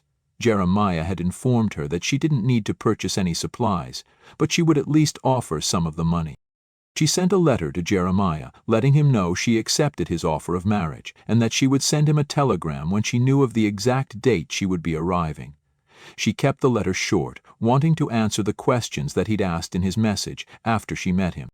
She knew she couldn't take very much since they were going to be traveling to Oregon, and it took her a while to realize that most of her clothing wasn't going to be appropriate for travel on a wagon train. Ellen also needed clothing, so Katherine spent a day in a store purchasing clothing for both of them. She found 3 dresses that would work for her, along with sturdy boots, some aprons, stockings, and a heavy coat. She also purchased the same for Ellen, along with a few dresses and shoes that she could grow into. Katherine wasn't sure what would be available in Oregon and felt it might be best to have some extra clothing on hand for a growing child.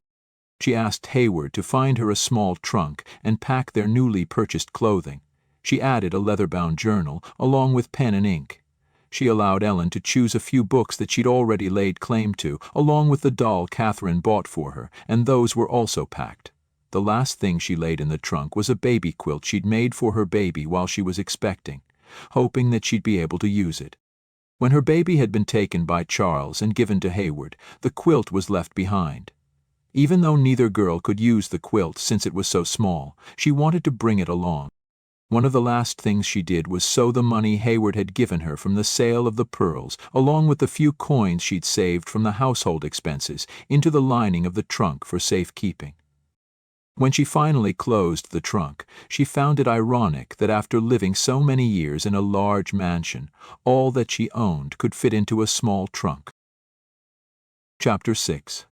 Jeremiah called to his daughter as he placed the bucket of milk on the kitchen counter. "Sarah, you need to get up. We need to leave right after breakfast to meet the stagecoach." "I'm up, Pa," Sarah called back. "Good," he praised her. Keeping an ear out for his daughter, he quickly prepared oatmeal and toast. She appeared at his side as he placed her bowl of cereal on the table. After saying the blessing over the food, Sarah began her usual chatter. Are we going to meet my new mama as soon as we get to town? I can't wait to meet her. Do you think she'll like me? I know I'll like her. Of course she'll like me, won't she? I mean, I know I had another ma, but I don't remember her." "Slow down, honey," Jeremiah chuckled. "How about you eat your oatmeal, and I'll answer your questions when we are in the wagon?" Sarah shrugged. "Okay, Pa." She shoveled the oatmeal into her mouth as fast as possible. Jeremiah decided that now wasn't the time to chastise her about her manners. Ever since he'd received Katherine's letter agreeing to his offer of marriage, he had mixed feelings about the entire situation. He was glad she'd agreed to his plans, but he really didn't know how things were going to work out. If it wasn't for the fact that Katherine had the girl Marianne gave birth to, he never would have offered marriage. One of the vows he'd made to himself after his wife died was that he would never let himself love another woman. He felt it would be unfair to Marianne, whom he'd loved since they were children. He still loved her, and he didn't have any desire to replace her. He did feel that Sarah needed a mother, so marrying Katherine would take care of two problems: provide a mother for Sarah and allow him to be a father to Ellen. Once they were in the wagon and headed to town, Jeremiah tried to listen to Sarah's chatter, but he had a tough time focusing. The closer they drove to town, the more he wished he could drive in the other direction. He finally said a quick prayer, asking God to bless this union he was entering into. He could only hope that he had God's blessing. In what seemed like no time at all, Jeremiah maneuvered the wagon to an empty spot near the building where the stagecoach would be arriving. He swung Sarah to the ground and then took her hand. "Where is the stagecoach, Pa? I don't see it," Sarah said as she bounced on her toes, trying to see down the dirt road as far as possible. "It's not due for a while yet, and I need to talk to someone first." "Who do you need to talk to, Pa?" she asked as she skipped after him. "Are you sure we have time? What if we miss their arrival?" Jeremiah had to chuckle at Sarah's exuberance. "I need to see the preacher. We have enough time, I promise." Sarah lost interest in their errand as she slowed down and looked in each window store along Main Street.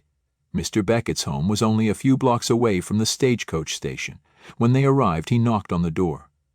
Mrs. Beckett let them in with a smile, and when Jeremiah expressed his desire to talk to the preacher, she led them to a spotless parlor. "I'll let Mr. Beckett know you are here," Mrs. Beckett said before disappearing down the hall.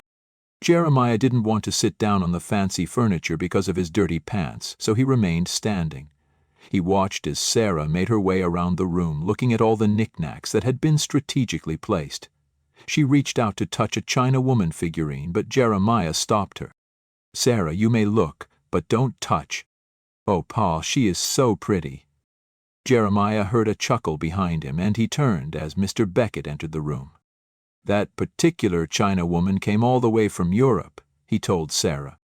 "I won't touch her, I promise," Sarah said quickly as she backed up, bumping into a wooden chair. Mr. Beckett looked at Jeremiah as he grabbed hold of Sarah's arm. "Why don't you sit down and tell me why you are here?" Jeremiah gestured to his dusty pants. "I don't want to get your sofa dirty. I just came to ask if you'd be willing to perform a marriage in a few hours." Mr. Beckett's eyebrows furrowed. "Marriage? I didn't know you were courting a woman." Jeremiah sighed, trying to decide how much he should explain. Sarah took it out of his hands. "Pa is getting me a ma. She has a little girl just my age. She was even born on the same day I was. After they get married, we are going to travel to—" She looked at Jeremiah for help. She had a hard time remembering what territory they were going to.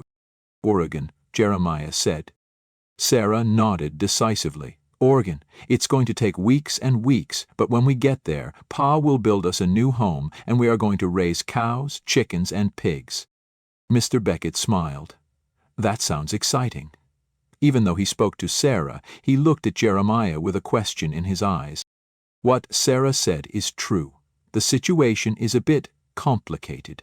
Her name is Katherine Lancaster, and she is arriving on the stagecoach in a few minutes. We need to marry before I can take her out to my farm." "Of course I'll perform the marriage. Just bring her by as soon as you can," Mr. Beckett agreed. Jeremiah knew that the preacher had many questions, but he didn't want to answer any of them, especially in front of Sarah. They would be leaving within the week anyway. After he left the preacher's house, they went back to the stagecoach station. He started to jog towards the building when he saw that the stagecoach had already arrived. "There it is, Pa. Is she there?" Do you see her?" Sarah asked. For the first time, Jeremiah noticed she didn't sound as excited as she had been all morning. In fact, he had to slow down to allow her to catch up with him. After a few moments, she stopped walking altogether. "What's up, pumpkin?" he asked as he put his hand on her shoulder. She didn't say anything for a long moment, and when she finally looked at him, there was a sheen of tears in her eyes. "What if she doesn't like me?" Sarah asked. "She already has a little girl. What if she doesn't want another one?" Jeremiah's heart broke at her words. Obviously, her intense excitement had been a front for what she was really feeling inside.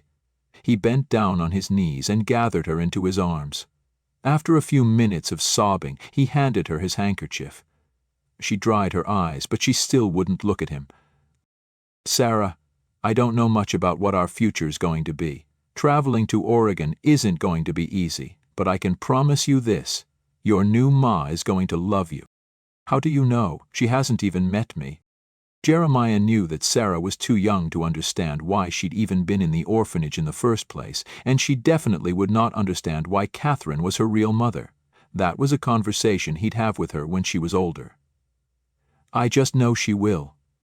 Sarah looked up and gasped. Jeremiah felt a presence behind him and stood, instinctively knowing who might be behind him, and he slowly turned around.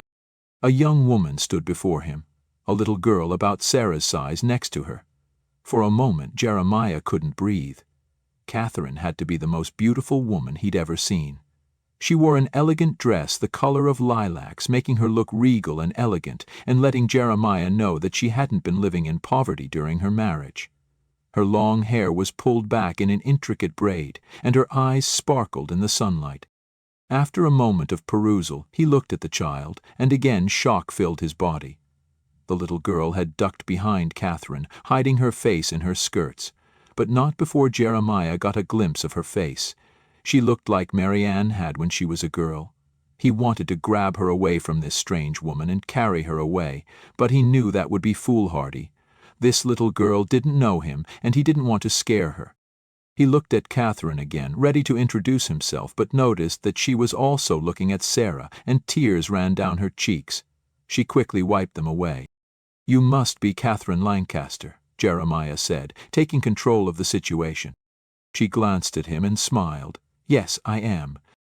I'm Jeremiah Booth, and this is my daughter Sarah." He said the words firmly, letting Katherine know that Sarah was his daughter. Katherine's eyes widened for a moment, and he knew that she'd received his unspoken message. For the first time, he wondered why she'd even given up her daughter in the first place. What kind of woman gave up her own kin and left her in an orphanage for 5 years? Katherine involuntarily stepped back at Jeremiah's words. He was definitely sending her the message that she would not take Sarah from him. She tried to ignore the sudden hitch of her heart as she took in the tall man who stood in front of her, his face framed by a neatly trimmed beard and warm brown eyes. A second later, she lifted her chin. She was going to do everything she could to be a part of Sarah's life. Jeremiah glanced down at Ellen again, and his face softened. She knew that he wouldn't be able to give his own daughter up, no matter how he felt about marrying her. She pushed Ellen in front of her. "This is Ellen," she said. "Hello, Ellen," Jeremiah said softly. Katherine noticed that Sarah was looking at her, and apprehension was written all over her face. "Hi, Sarah." She wished she could comfort Sarah and reassure her that all would be well, but she pressed close to Jeremiah's leg. Katherine knew it was going to take some time before Sarah would warm up to her. She focused her gaze on Jeremiah. This entire scenario was strange enough, and she knew that she needed to keep the respect between them. "It's a pleasure to meet you both." Sarah gave her a small smile. Jeremiah cleared his throat. He seemed to understand what she was trying to do. "Likewise, Miss Lancaster." He suddenly smiled, his eye crinkling in the corners. Katherine found herself smiling back, and they looked at each other for a long moment. "Let's get your belongings and then head over to the preacher's house." He glanced sharply at her. "You are still willing to get married, correct?" Katherine nodded firmly. Part of her was terrified that she was putting herself in the exact position she had been in with Charles, but now that she'd seen Sarah, nothing was going to keep her away from her daughter. Jeremiah seemed surprised when she told him the only luggage she had was the small trunk. He probably thought I'd bring a wagon full of trunks, she thought. She'd purposefully packed light, knowing she was soon going to Oregon on a wagon train. She didn't see the need to pack more than she'd need, knowing she'd have to leave most of it behind. "Let's get going then," Jeremiah said as he picked up the trunk and put it on his shoulder as if it weighed nothing. Katherine could see his muscles clenching under his blue shirt, and she had to force her eyes away from him to focus on the girls. "Shall we head to the preacher Beckett's home?" he asked. Ellen had kept her hand in Katherine's ever since they got out of the stagecoach, and she squeezed her small hand in comfort. She noticed Ellen hadn't said a word, although that wasn't unusual. "Yes," Katherine replied simply. Jeremiah loaded Katherine's trunk into the back of a nearby wagon and then swung both girls in. He turned his attention to Katherine and held out his hand. A sudden shock, like the crack of a whip, traveled up her arm the moment he touched her. He quickly helped her onto the wagon bench and then dropped her hand as if burned. She felt confused at what she felt just by a simple touch, and she wondered if he had experienced the same thing. To get her mind off her conflicting thoughts, Katherine looked around the town that would be her new home, at least until they left for Oregon. There were several wooden buildings, some with faded signs announcing a store name. There were familiar scents of horses and freshly baked bread coming from a bakery, mingling in the air. As they passed a saloon, she heard deep laughter from a group of men who sat around a table playing cards. "I'm sure that you are tired from your travels. We should be on our way to the farm within the hour," Jeremiah said, breaking the silence. She glanced at him and saw what looked like concern lining his forehead. He seemed so calm. She then decided that it had been only her that felt something at their first touch. Which is fine, Katherine thought. The last thing she needed was to worry about the advances of another man, even if that man was to be her husband in only a matter of minutes. "Please, call me Katherine. We are to be married after all." She again felt the weight of her decision to marry this man, solely for Sarah and Ellen's sake. "I'm just trying to take it all in, Mr. Booth." "Jeremiah," he gently corrected her. "I'm sure this town is much smaller than what you are used to. But we can purchase what we need, and what we can't find in any of these stores, we can order in."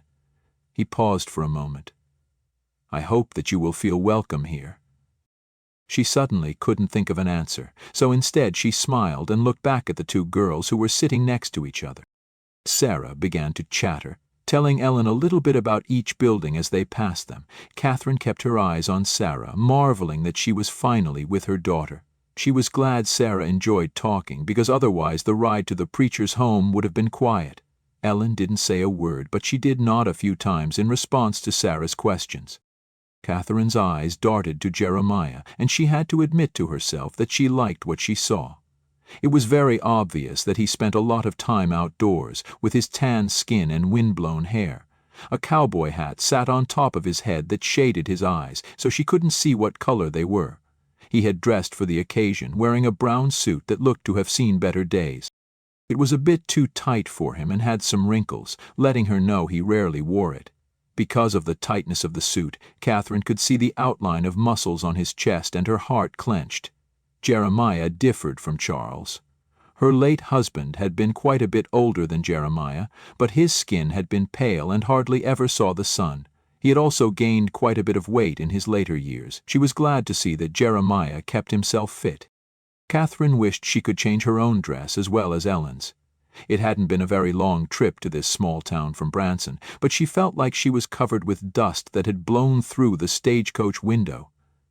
Knowing that she couldn't change how she looked, she instead focused on the rhythm of their footsteps, trying to steady her thoughts amidst the flurry of emotions within her.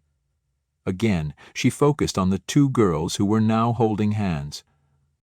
"Pa told me I get to have a sister who is just my age," Sarah chattered brightly. "You can share my room if you want to. We won't be living in our house much longer because we are going on a long trip. I can't wait to show you our farm, but I guess it's not our farm anymore, right, Pa?" Sarah paused as Jeremiah nodded his head. "We sold our farm to Mr. Dennison down the road, but we get to stay there until we leave." Ellen seemed a bit surprised at Sarah's friendliness, but didn't pull away. It was very obvious to Katherine that Ellen had been raised in an orphanage while Sarah had not. Katherine had to admit to herself that she was glad Sarah had known a father's love in her short life. If Charles had allowed her to keep Sarah, he would have totally ignored her. Suddenly, intense anger filled her soul. Most of the anger was at Charles for keeping Sarah from her, but part of the anger was for herself. She had allowed Charles to make all the decisions in their marriage. If she had wanted to do something and he didn't think it was appropriate, she would always back off and do whatever he wanted to keep him from getting angry. She did everything that had been required of her to keep the peace in her home, and that included keeping Charles happy. She made an instant promise to herself that she would not be that type of wife in this new marriage. She now had Sarah in her life, and she already felt a deep, motherly love for Ellen. She knew she could be a good mother and love them both as her daughters. She didn't know very much about Jeremiah, but she did know that this was going to be a quite different marriage from what she had with Charles. In short order, the four of them were standing on the porch of the preacher's home. "Are you nervous?" Jeremiah asked, breaking the silence between them. He had an expression of worry about him, but there was something else in his demeanor that she couldn't interpret.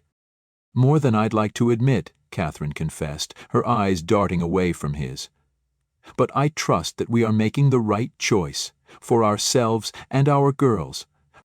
"Me too, Katherine," he assured her, giving her hand a gentle squeeze. "We'll make a good life together, I promise." Jeremiah allowed Sarah to knock on the door, and it immediately opened. An older man with kind eyes and a shock of white hair stood at the door and invited them to come in. "Welcome, we've been expecting you," the preacher said warmly, ushering them inside a small but cozy room. A fire crackled in the hearth, casting dancing shadows on the walls and filling the air with the sweet scent of burning wood. Jeremiah quickly made the introductions, introducing the preacher as Mr. Paul Beckett. Katherine shook the preacher's hand, and she wondered what his thoughts were. She was sure that he thought the entire situation was strange, though she felt no judgment from the preacher's eyes, just welcoming and acceptance. After Mr. Beckett invited them to sit on a sofa in their parlor, he began to speak. "I usually try to talk to each of you separately, but I am aware of the situation, and I agree that these two young ladies need a mother and a father in their lives." Katherine gave Jeremiah a startled glance. Had Jeremiah told the preacher that Ellen was really his daughter and Sarah hers? She felt relief when Jeremiah looked at her and gave her a quick shake of his head, letting her know that he hadn't informed Mr. Beckett of their situation. The last thing she wanted to do at this time was explain the entire situation, especially in front of Sarah and Ellen. "Just let me go get my wife and daughter and we can get on with the wedding," Mr. Bennett said as he left the room. "The preacher doesn't know?" she asked Jeremiah in a soft voice, wanting what she suspected to be verified. He shook his head. "I didn't feel the need to tell him, especially because we will be leaving soon, and we will be no longer part of his congregation. I told him that we have been corresponding and getting to know each other through letters. Since I am a widower with a daughter, and you are a widow with a daughter, I told him it only makes sense that we form a family." Katherine nodded her understanding. She wanted to keep the reason they were marrying a secret. She felt very embarrassed and guilty for her part in it, even though deep down she knew she wouldn't have been able to keep Charles from doing anything he wanted or didn't want to do, including giving up his own child. "Are you ready to begin?" the preacher asked, his gaze steady and reassuring. Katherine glanced at Jeremiah, who nodded once, his jaw set with determination. She drew in another deep breath and nodded as well, feeling the gravity of her choice wrapping her up like a comforting hug.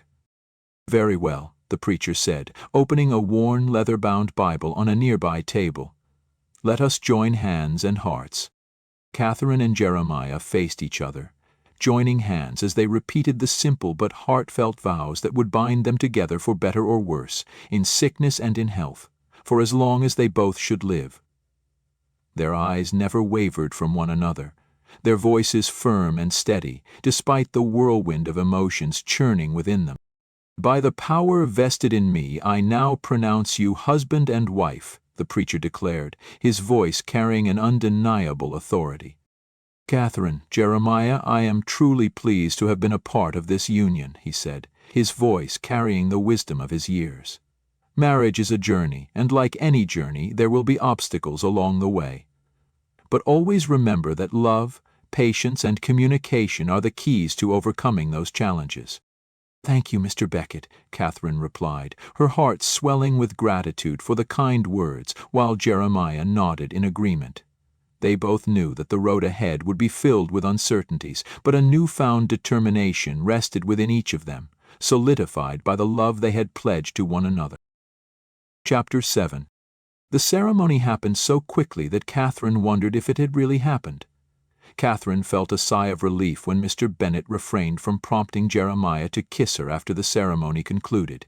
Instead, he congratulated them both and then turned his attention to Jeremiah, asking him questions about their move to Oregon. Katherine didn't listen to the conversation because she was watching Ellen and Sarah's interaction with each other. She couldn't take her eyes off the two girls. Sarah continued to do more of the talking, but Ellen was feeling more comfortable and did speak a few words to her new sister. Mrs. Beckett invited them to stay for refreshments, but Jeremiah declined for both of them. "We have a lot to do to get ready for our trip," he explained. They were soon back in the wagon and on their way to Jeremiah's farm. Katherine spent the first few minutes looking around at her new surroundings, which wasn't much different from Bronson, although much smaller. It didn't take long for them to leave the town behind, moving slowly on a dirt road. Sarah and Ellen sat in the back of the wagon, whispering to each other. Ellen stayed silent, her eyes wide as she looked around, and Sarah talked about everything they passed. Katherine finally turned her attention to Jeremiah. His gaze was on the road in front of them, and she realized that he hadn't said a thing since they had left the church. She wished that she knew what he was thinking. Was he beginning to have regrets that he married her? "Why do you want to move to Oregon?" she asked, hoping to get a conversation going between them. "I'm sure that there are many preparations that we need to make for the trip." Jeremiah turned his head with a startled look on his face, as if he had forgotten she was there, before clearing his throat. "I inherited the farm I've been running, but it really hasn't been profitable, especially over the last few years. I have wanted to go to Oregon ever since I heard about the land that is available there. Last fall, I decided that now was a suitable time to make the move." Jeremiah smiled, his face softening as he shared his vision. "I've always dreamed of owning a prosperous farm where our family can thrive. A place where Sarah and Ellen can grow up surrounded by open fields, fresh air, and the beauty of nature." "What do you want to do in Oregon?" "I plan on claiming a homestead and continuing to farm." "How long is it going to take to get to Oregon?" "We need to leave in a few weeks. We'll travel to Independence, which will take a few days. I have signed up with a wagon train that I'm supposed to meet around the outskirts of Independence. I'm not sure how long it will take before the wagon train actually leaves for Oregon, but the actual trip should take about 5 months. It sounds like you have everything planned." "Ah, yes," he said, adjusting his hat against the sun that was high in the sky. "I've already begun gathering supplies and making arrangements. We'll need food, clothing, tools, and various other essentials for the journey. It won't be easy, but we'll manage." Katherine could hear the excitement and hope in his voice as he talked. She still wasn't sure she really wanted to travel in a wagon all the way to Oregon, and there was a part of her that wished Jeremiah would decide to stay put on his farm. She knew it would not be easy. She only hoped that she would be up to the challenge. "Do you see that big tree over there?" Katherine heard Sarah ask as she pointed. "There is a pond nearby. Last summer Pa took me fishing there and we went swimming. It was so fun." Ellen's eyes followed Sarah's finger and she squinted as if trying to see the pond. Katherine wondered if Ellen even knew what fishing or swimming was. Ellen's life had changed more drastically than her own over the last few weeks, with even more changes coming, but she seemed to handle them well. The wagon jostled gently over a small bump, causing Katherine to grasp Jeremiah's arm. He placed a hand over hers for a moment, as if he was helping to keep her balance before quickly removing it. A few minutes later, Jeremiah directed the horses off the main road and onto a smaller one. "That's our farm," Sarah announced, and then repeated some words she had already said. "Although it's not really ours now, is it, Pa, since you sold it to Mr. Dennison?" "It's okay to think of it as ours until we leave, sweetheart," Jeremiah commented with a smile that included Sarah and Ellen. He looked at Katherine. "Sarah is struggling with the idea of leaving our home," he said quietly. Katherine nodded and admitted to herself that she understood what Sarah was feeling. There were going to be many changes in all of their lives over the next few months, starting with the one change that had just happened. They were now a family of 4. The house Jeremiah pulled the wagon in front of was small. It was painted white and had a well-kept wraparound porch. 2 shade trees stood at each corner of the front of the house, and Katherine knew that they provided protection from the sun in the summer and snow in the winter. She could see a barn that was located behind the house. There was a fenced field near the house that had a few cattle scattered around it. She immediately liked what she saw. She had been living in a large house for the last 6 years, and she again felt a pang that she wouldn't be staying here. She would have been perfectly contented living in this small farmhouse. She could tell that it felt loved, and laughed to herself at the thought. How could a wooden house feel love? But she knew it was true. Jeremiah had told her that he had inherited the farm, which meant that he had grown up here. Katherine tried to picture him as a small boy playing in the grassy fields and helping his father with the care of the animals. Jeremiah helped her down from the wagon and then swung Sarah and then Ellen to the ground. Sarah grabbed Ellen's hand and pulled her towards the house. "Come on, I'll show you my room," Sarah said. A moment later the girls disappeared into the house. Katherine hesitated, not sure what she should do next. She wanted to see the inside of the house, but she also wanted to look around the farm. She had always lived in Bronson and had never been on a farm before. The dry scent of grass and damp earth brushed her nose as it blew into her face. She loved breathing the fresh air and feeling the wind in her hair. "Would you like to see the farm?" Jeremiah asked, breaking into her thoughts. She had to force herself to look at him, not sure she wanted to leave the girls alone. He read her thoughts. "They'll be fine in the house. We won't go far." "I'd like to see the farm," Katherine agreed with a nod. She tried to listen attentively while Jeremiah showed her the location of the well and a patch of bare earth he called the vegetable garden. "Usually I've started planting the garden by now, but since we are leaving soon, I figured the new owners could plant what they want. When my mother was alive, she planted this entire area with a variety of vegetables. We could eat what she grew all year long." As they walked by the garden, Katherine wondered if he was going to expect her to take care of one in Oregon. She also wondered how his mother had preserved the vegetables. She was beginning to see that she had a lot to learn. "This fenced area used to be where I kept my horses. I had to sell most of them," Jeremiah continued, as he pointed to a field next to the garden.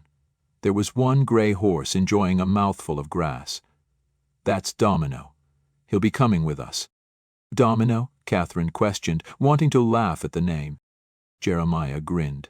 "I bought him from a neighbor a while back. He came with the unfortunate name of Gray, and Sarah insisted that he change his name to Domino because that's her favorite game."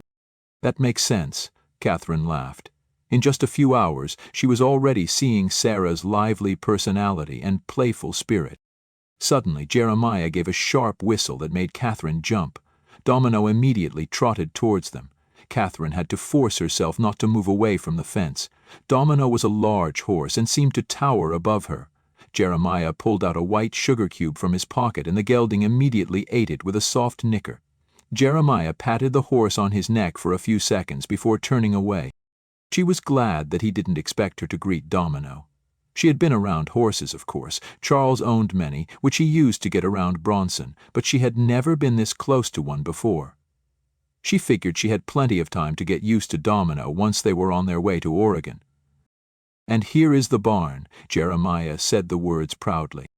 "It looks new," Katherine observed when he paused, looking at her expectantly, as if he expected her to say something. "I built it a few years ago after the old one started to fall apart. It is twice as large as the original one." He explained how he had built it with strong beams and heavy logs. He included enough space for 6 stalls and a large area for milking. When she stepped inside the barn, she was pleased with how clean everything was. She instinctively knew that Jeremiah was careful with his belongings and took good care of the animals he owned. The barn was empty except for a cat who meowed loudly in protest that his afternoon nap was interrupted. The floor was swept clean, and a number of tools hung on nails along one wall. Against another sat a large wagon. "This is what we will travel in." Jeremiah touched the side with pride. Katherine tried not to scrunch her nose, but she wondered how 4 people were going to travel in such a small space. She had seen these types of wagons before, but had never thought about actually living in one for months on end.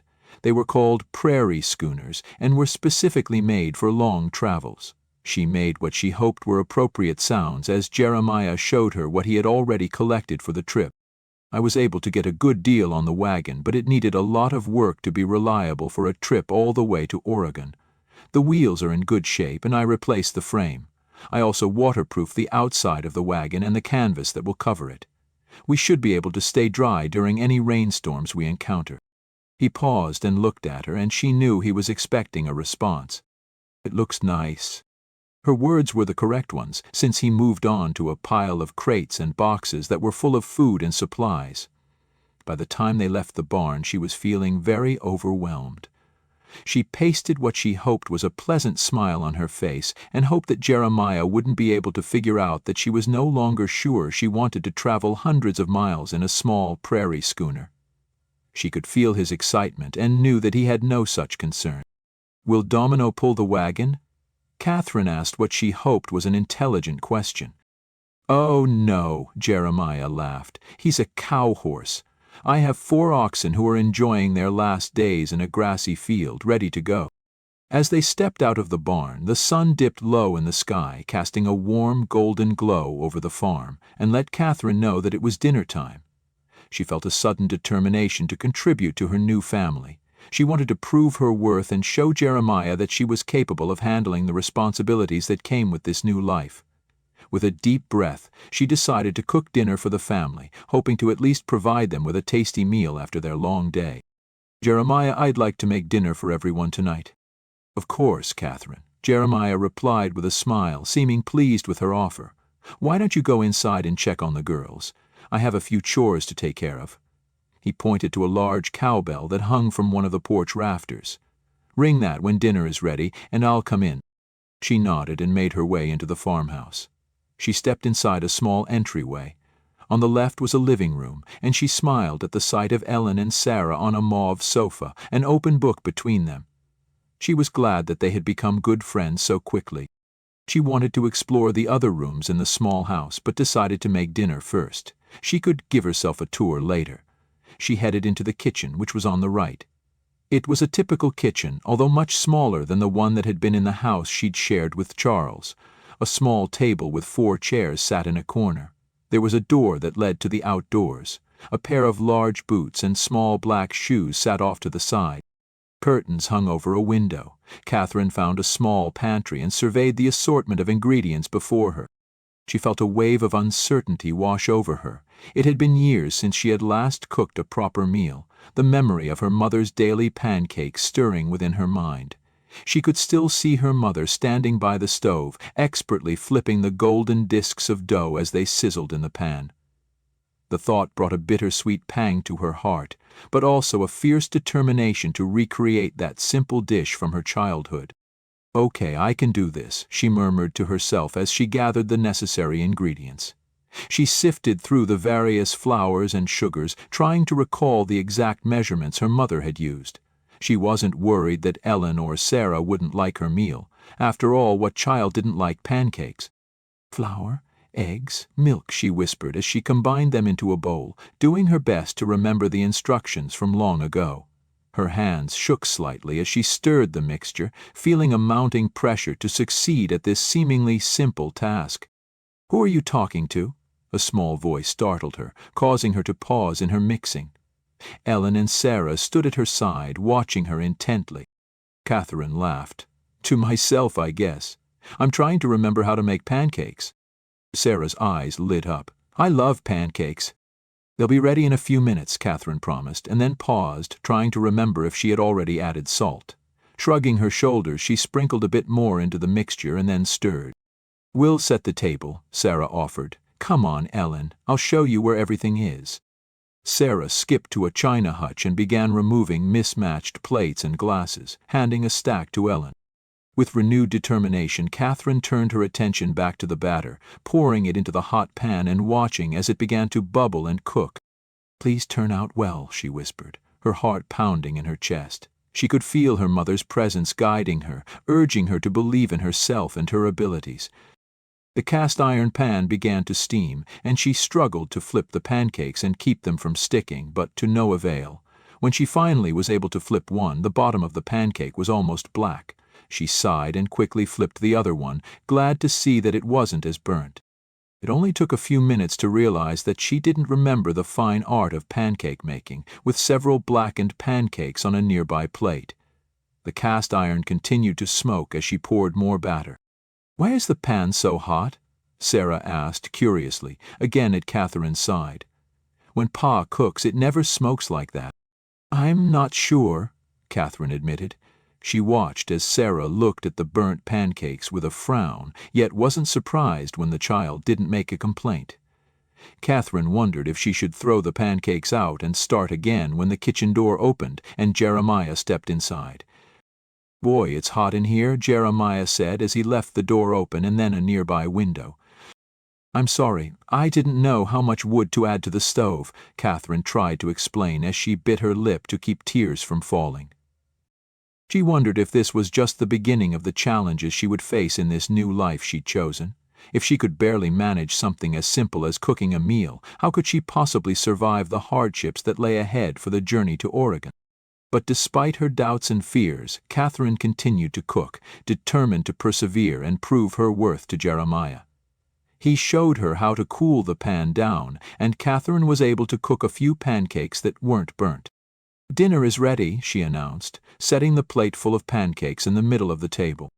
"All right, let's gather round the table," Jeremiah said, beckoning Sarah and Ellen to their chairs. "Is that dinner?" Sarah asked, her nose crinkling slightly at the sight of the charred pancake. "Sarah," Jeremiah chided gently, casting a glance at Katherine's crestfallen expression. "Remember, we're grateful for the meal and the effort that went into it." "Sorry," Sarah muttered, her cheeks coloring with shame. Ellen gave Katherine a shy smile as they took their seats at the table. As they bowed their heads in prayer, Katherine couldn't help but feel a spark of hope amidst her disappointment. Katherine watched as Jeremiah, Sarah, and Ellen took bites of the charred pancakes, trying to gauge their reactions. To her relief, they didn't grimace or show any signs of disgust. Instead, they chewed thoughtfully, exchanging glances with one another. "You know, these pancakes have a nice crunch to them," Sarah announced as she bravely ate another bite. "Indeed," Jeremiah agreed, his eyes crinkling at the corners as he smiled at Katherine. "We appreciate you putting in the effort to make us dinner." "Thanks, and I promise I'll get better with time," Katherine replied, glad that he hadn't yelled at her for the failure, like Charles would have. Each of them only ate one pancake, and even though she was worried that the girls and Jeremiah would go to bed hungry, she decided that it would be best to focus on washing up the dishes. "I can help with the dishes," Sarah offered. "I help Pa all the time." "Me too," Ellen spoke up. "I'd love some help," Katherine agreed. She filled a basin with warm water from the stove's reservoir and added some slivers of soap. Sarah indeed knew how to wash dishes, and Katherine guided Ellen on the fine art of drying each dish and then putting them away. Her heart swelled with love for both girls, who just a few weeks ago were not in her life. Over the last few hours she had experienced many changes in her life, but there was one she treasured. She loved being a mother to two wonderful young girls. Chapter 8. After the dishes were washed and the kitchen cleaned up, they went into the parlor, where Sarah taught Ellen how to play with dominoes. Jeremiah had again disappeared outside to finish the evening chores, and Katherine contented herself with watching the girls. When she could see that they were enjoying the game, she decided to give herself a tour of the house. Having already seen the living room and kitchen, she walked down the hall where she assumed the bedrooms were. Sure enough, on the left was a room with two small beds. A trunk sat at the end of one of them, and Katherine assumed that this was where Sarah stored her dresses and other clothing. Two shelves hung on the wall at a child's level. One was full of books and the other had some toys on it. It was obvious from the collection of books that Jeremiah felt it was important that Sarah learn to read. The bedroom across the hall was definitely Jeremiah's. A bed big enough for two people sat against one wall, and a tall bureau along another. The window was open, and Katherine could feel a slight breeze as she looked outside. A colorful braided rug covered most of the wood floor. She found one other bedroom, and she could immediately tell that it was used for storing things. Crates sat against one wall full of items, and she wondered if some of these things would go with them to Oregon. Katherine wasn't sure if Jeremiah was expecting her to share a bed with him, and she was glad to see a pile of blankets and quilts stacked against one wall. She could make a bed with them if she needed to. She found Ellen and Sarah sitting on the floor in the living room. A pile of domino tiles sat near Sarah, and Ellen listened intently as her new sister explained to her the fine art of playing the game. Katherine made herself comfortable on the sofa and picked up a stray book that sat on a side table. She tried to read the book but soon lost interest when she discovered it was about growing wheat. Instead, she watched the girls play their game. Soon, a ticking clock that sat on a shelf above the fireplace announced that it was 8 o'clock. "It's time for bed, girls." Sarah and Ellen groaned but obediently put the domino tiles away and then followed Katherine down the hallway, their small feet padding lightly on the wooden floorboards. Once in their bedroom, Sarah immediately opened her trunk and pulled out a pink nightgown. Ellen looked around the room, as if wondering where her clothes were, but she was afraid to ask. "It looks like our clothes are still outside in the wagon. I'll go and—" Sarah interrupted her and pulled out another nightgown, this one a pale blue. "Here, you can wear one of mine until you can put your clothes away." Ellen smiled her thanks and began to undo the buttons on her dress. Katherine helped both girls take their dresses off and slipped Ellen's nightgown over her head. "Can you help me do the buttons?" Sarah asked. "Of course," Katherine said, glad that Sarah felt comfortable enough with her to ask for help. As she touched the first button, the nightgown slipped off of Sarah's shoulder and her eyes caught sight of a small, distinct birthmark. Her heart raced as she recognized it, the same unique mark she had seen when Sarah was born. The realization that Sarah was her actual daughter washed over her like a powerful wave, leaving her breathless. Katherine struggled to contain her emotions, her hands trembling slightly as they lingered on Sarah's shoulder and then as she struggled to do up the buttons. Tears formed in her eyes and cascaded down her cheeks, tracing the lines of her face. She quickly turned away from Sarah, hoping the young girl wouldn't notice her distress. "Is everything all right?" a gruff voice asked from behind her. Katherine turned and looked up to see Jeremiah leaning against the bedroom doorway, his brow furrowed with concern. His strong, calloused hands were clasped together, betraying his own unease at the sight of Katherine's tears. "Yes," Katherine stammered, hastily wiping away her tears with the back of her hand. "I'm fine, Jeremiah." She didn't want him to see that she was falling apart because she saw proof that her daughter that she had given birth to, the daughter that had been ripped from her arms, was standing in front of her. Jeremiah studied her carefully for a moment as if sensing that there was more to her emotions than she let on. He then gave her an understanding smile and offered, "Let me put the girls to bed and you can take some time for yourself." Katherine only managed to nod in response, grateful for Jeremiah's kindness. As she left the house, more tears streamed down her face, each one carrying the weight of the years she had spent apart from her daughter. Stepping outside into the cool night air, Katherine knew she needed some time alone to process the revelation that Sarah was indeed her child. She had just seen the proof only moments ago. The moon cast a soft glow over the farm, its silver light reflecting off the dew-covered grass. She wrapped her shawl tighter around her shoulders, seeking comfort amidst the turmoil in her heart. A surge of intense anger towards Charles welled up inside her, the man who had forced her to give Sarah up. The pain she had felt since that fateful day still stirred in her heart, a deep wound that had never fully healed. How could he have been so cruel, ripping her child away from her arms? "Darn you, Charles," she whispered fiercely through gritted teeth, clenching her fists at her side. "How could you have robbed me of my own flesh and blood?" As she stood there beneath the vast expanse of the night sky, Katherine realized that she couldn't change the past. But now, with Sarah back in her life and under the care of a good man like Jeremiah, she could begin to heal those old wounds and build a new life for herself and her family. The sound of the door opening behind her caught Katherine's attention, and she turned to see Jeremiah emerging from the house. His tall silhouette stood out against the dim light of the evening sky, his gaze filled with concern as he looked at her. "Are you all right?" he asked gently, taking a step towards her. Katherine hesitated for a moment, unsure of how to respond. For the first time in her life she was with a man who genuinely cared for her well-being.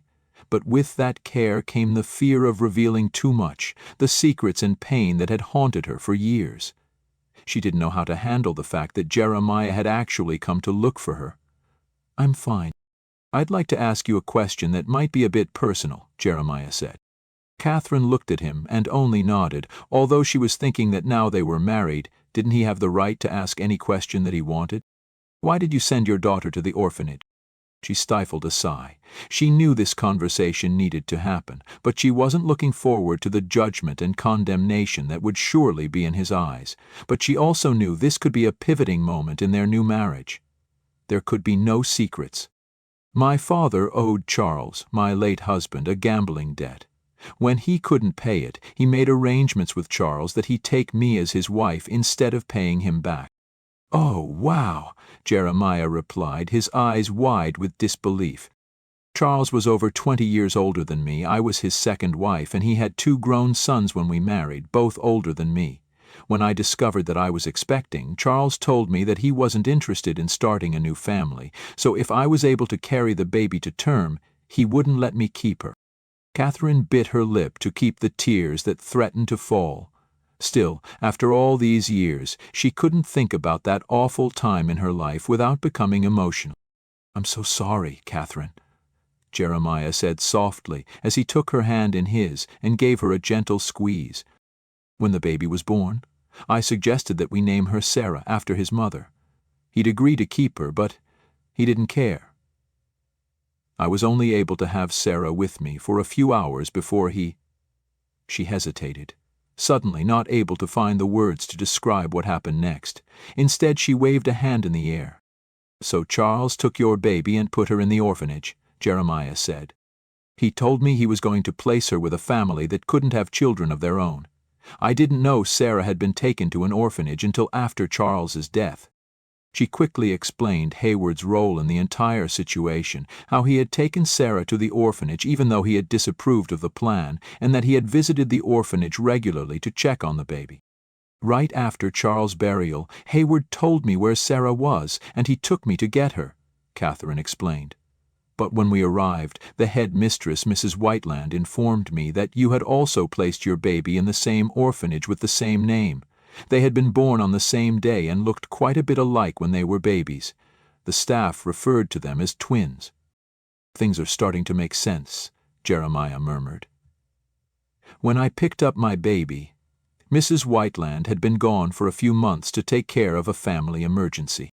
The babies were switched by a woman who wasn't aware of their situations," Katherine added, then asked her own question. "Why did you place your baby in the orphanage?" "My wife, Mary Ann, had a challenging time giving birth to our baby. I was so distraught with grief that I wasn't thinking straight. All I knew was that I couldn't take care of a newborn while taking care of the farm. I tried to ask some neighbors for help, but everyone had their own problems and their own families to care for.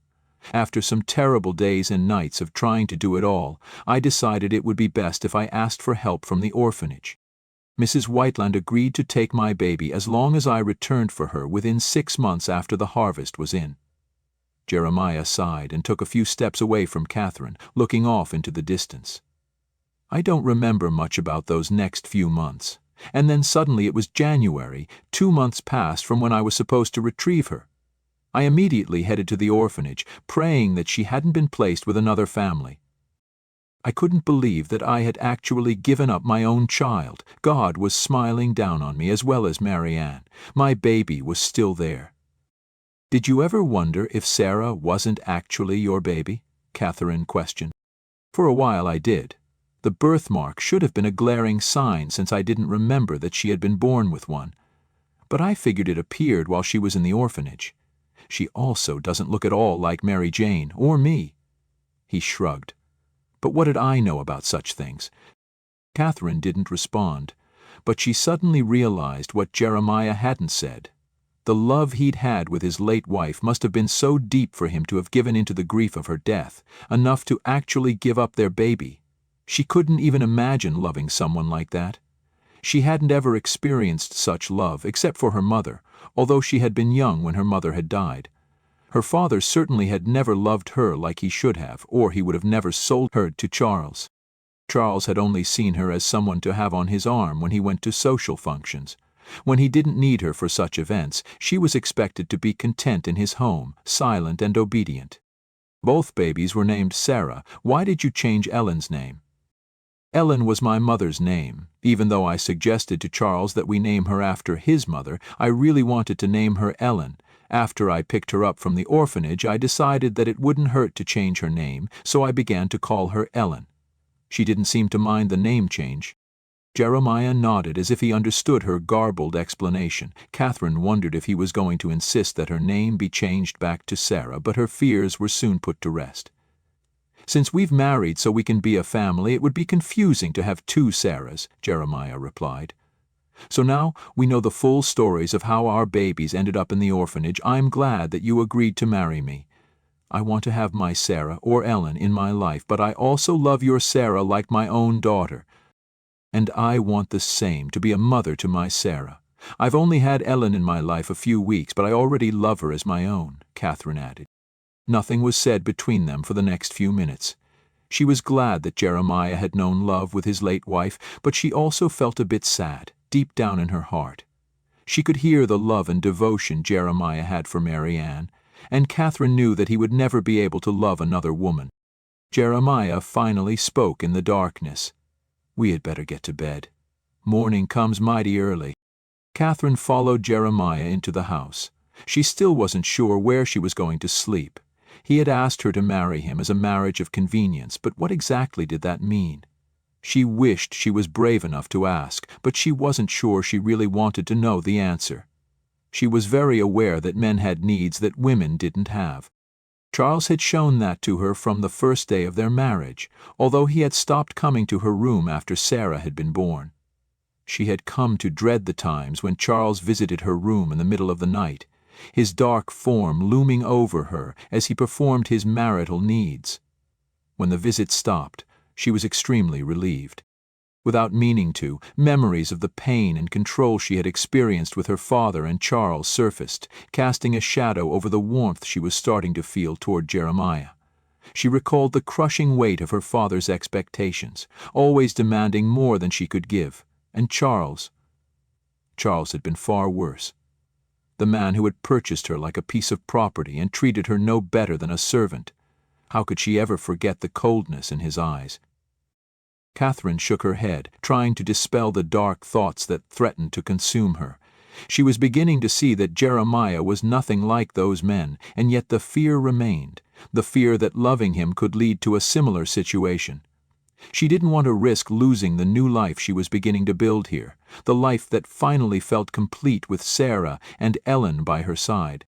The first thing Katherine did once she entered the house was check on the girls, and her heart melted at the sight of them in one bed, snuggled up next to each other.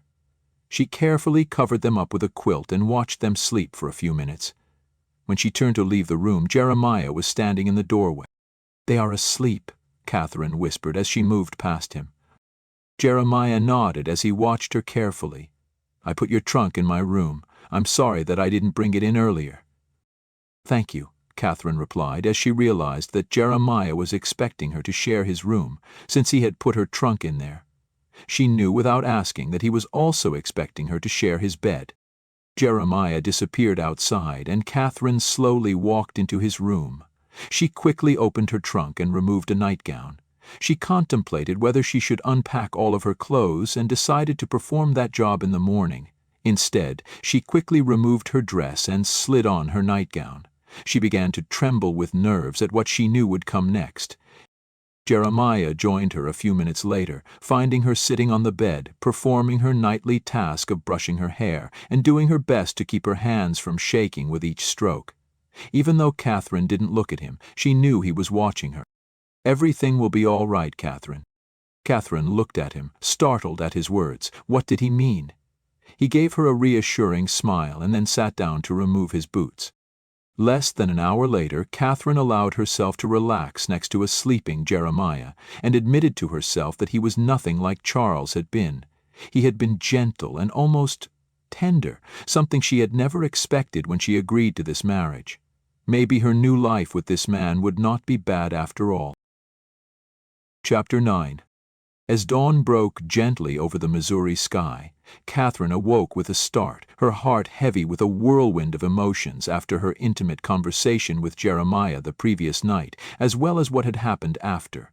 She lay there, taking in the soft morning light filtering through the thin curtains, her thoughts a mixture of hope and trepidation. Jeremiah had already left their bed, and she assumed he was outside performing the chores that needed to be done in the morning. Her thoughts were a whirlwind as she remembered everything that had happened the day before. When she thought of her attempt to make pancakes, her heart dropped at the memory of the burnt food, but decided to make breakfast for the family. She hoped that by keeping her mind on learning a new skill, she could quell the storm of uncertainty swirling within her. With quiet determination, she pushed away the lingering memories of her experiences with her father and Charles, focusing instead on the life she was building with Jeremiah and their daughters. Katherine pulled herself from the warmth of the bed and slipped into one of her new dresses she had recently purchased, buttoning it up with practiced efficiency. As she entered the small kitchen, she took a deep breath, filling her lungs with the earthy aroma that drifted in through the open kitchen window. She immediately noticed that there was a loaf of bread sitting on the counter, and she wondered where it came from. She recognized the familiar scent of coffee simmering on the stove, letting her know that Jeremiah had started the fire, for which she was grateful. Katherine remembered seeing a basket of vegetables in the pantry, and she busied herself with slicing up onions and potatoes. She then sliced the bread with a newfound sense of purpose. She recalled the look on Jeremiah's face from their conversation last night, his eyes filled with interest and concern, something she had never seen in the men of her past. The memory tugged at her heart, threatening to unravel the careful barriers she had constructed around herself. "Focus on the girls," she whispered under her breath, steeling herself against the onslaught of emotions. She would not let herself become lost in the promise of love again, not when there was so much at stake.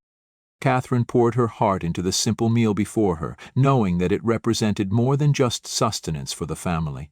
To her it was a symbol of her commitment to them and to herself.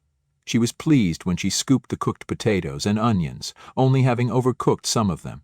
She buttered the sliced bread and was pleased to find a jar of honey to serve with the meal. She felt her resolve strengthen.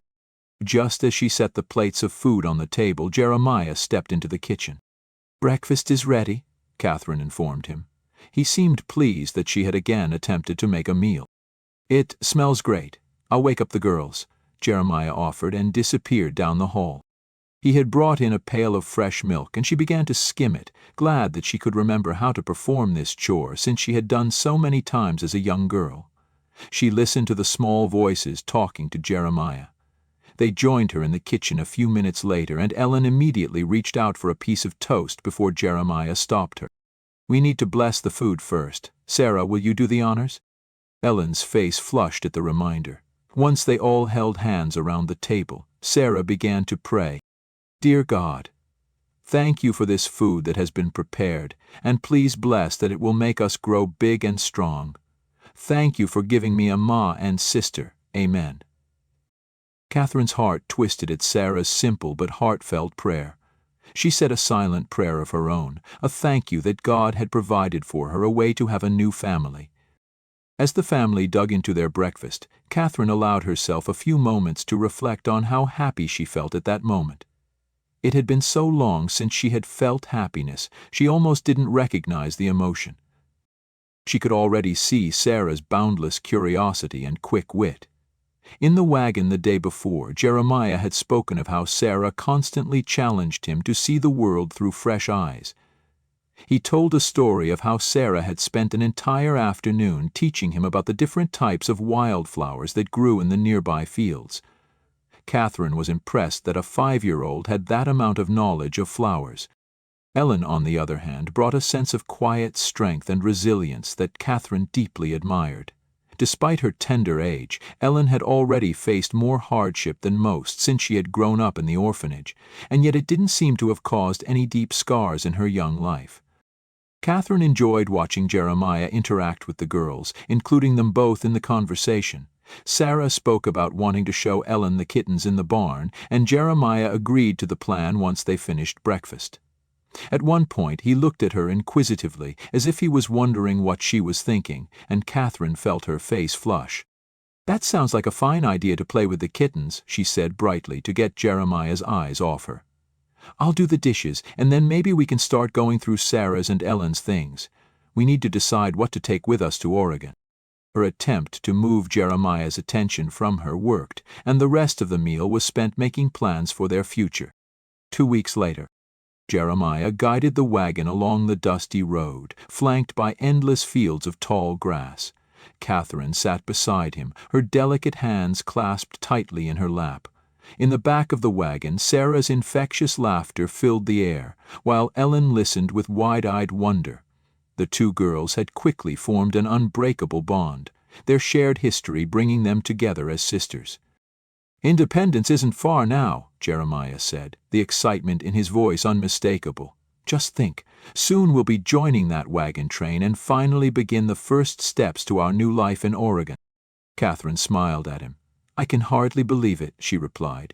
"It feels like a dream come true for all of us." Jeremiah appreciated her words because he was very aware that she wasn't as excited about the trip as he was. She had hinted a few times over the last few weeks that she wouldn't have minded staying at the farm. He knew that she was apprehensive about living in a wagon for almost 5 months. But she also did her part as they prepared for the trip, and she seemed pleased when he asked her advice on where she wanted things placed in the wagon. They spent many evenings together after the girls had gone to bed, making lists of everything they would need to take with them. Jeremiah had already purchased much of their supplies, but Katherine had some excellent suggestions for items he had missed. After asking questions about where in Oregon he planned to settle, she pointed out that it would be a good idea to bring some extra fabric to make clothing for the girls. She also suggested that they include shoes, stockings, and coats for when they grew. Jeremiah had taken her to town the next day, and Katherine purchased several lengths of fabric for the girls. With the girls' help, she found good, sturdy shoes for them and warm coats. He noticed that she didn't purchase anything for herself. When he mentioned that fact, Katherine brushed his concerns aside, stating that she had everything she needed. He didn't regret for a moment that he had married Katherine. He loved having both girls as a part of his life, and he had to admit to himself that it was nice to have an adult to talk to in the evenings after his work around the farm, as while they were preparing for their trip. He even enjoyed sharing a bed again, although he hadn't touched her since that first night. He still remembered how nervous and scared Katherine had been, obviously terrified at the thought of consummating their marriage. He had been as gentle as he could with her, but the next morning had promised himself that he would wait until she approached him for any marital relations. Jeremiah didn't feel comfortable asking Katherine what her experiences had been with her late husband, but her trembling had told him all he needed to know. He felt a deep anger whenever he thought about what Katherine's father had done to her, basically selling his own daughter to a much older man just to settle a debt. He knew if he ever had a chance, he would pound her father to the ground. It was just as well that he would never meet the man, and that Charles was gone. Katherine laughed at something Sarah said, and Jeremiah had to force his thoughts from the past to the present.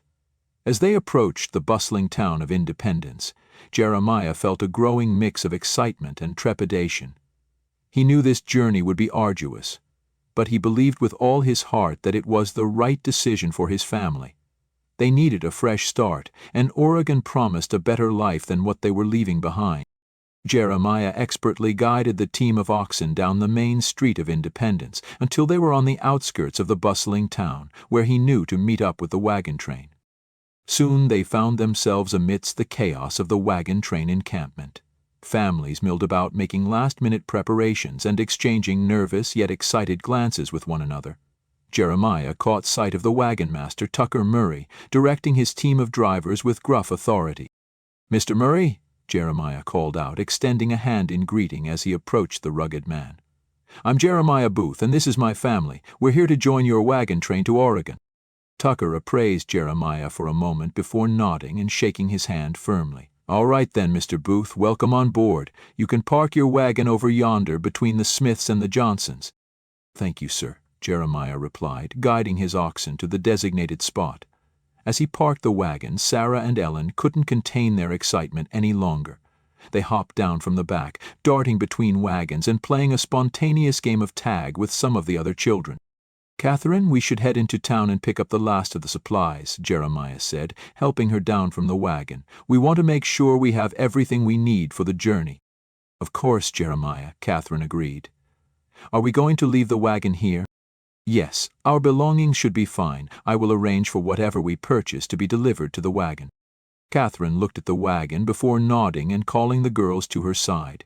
She held Ellen's hand and Jeremiah took Sarah's.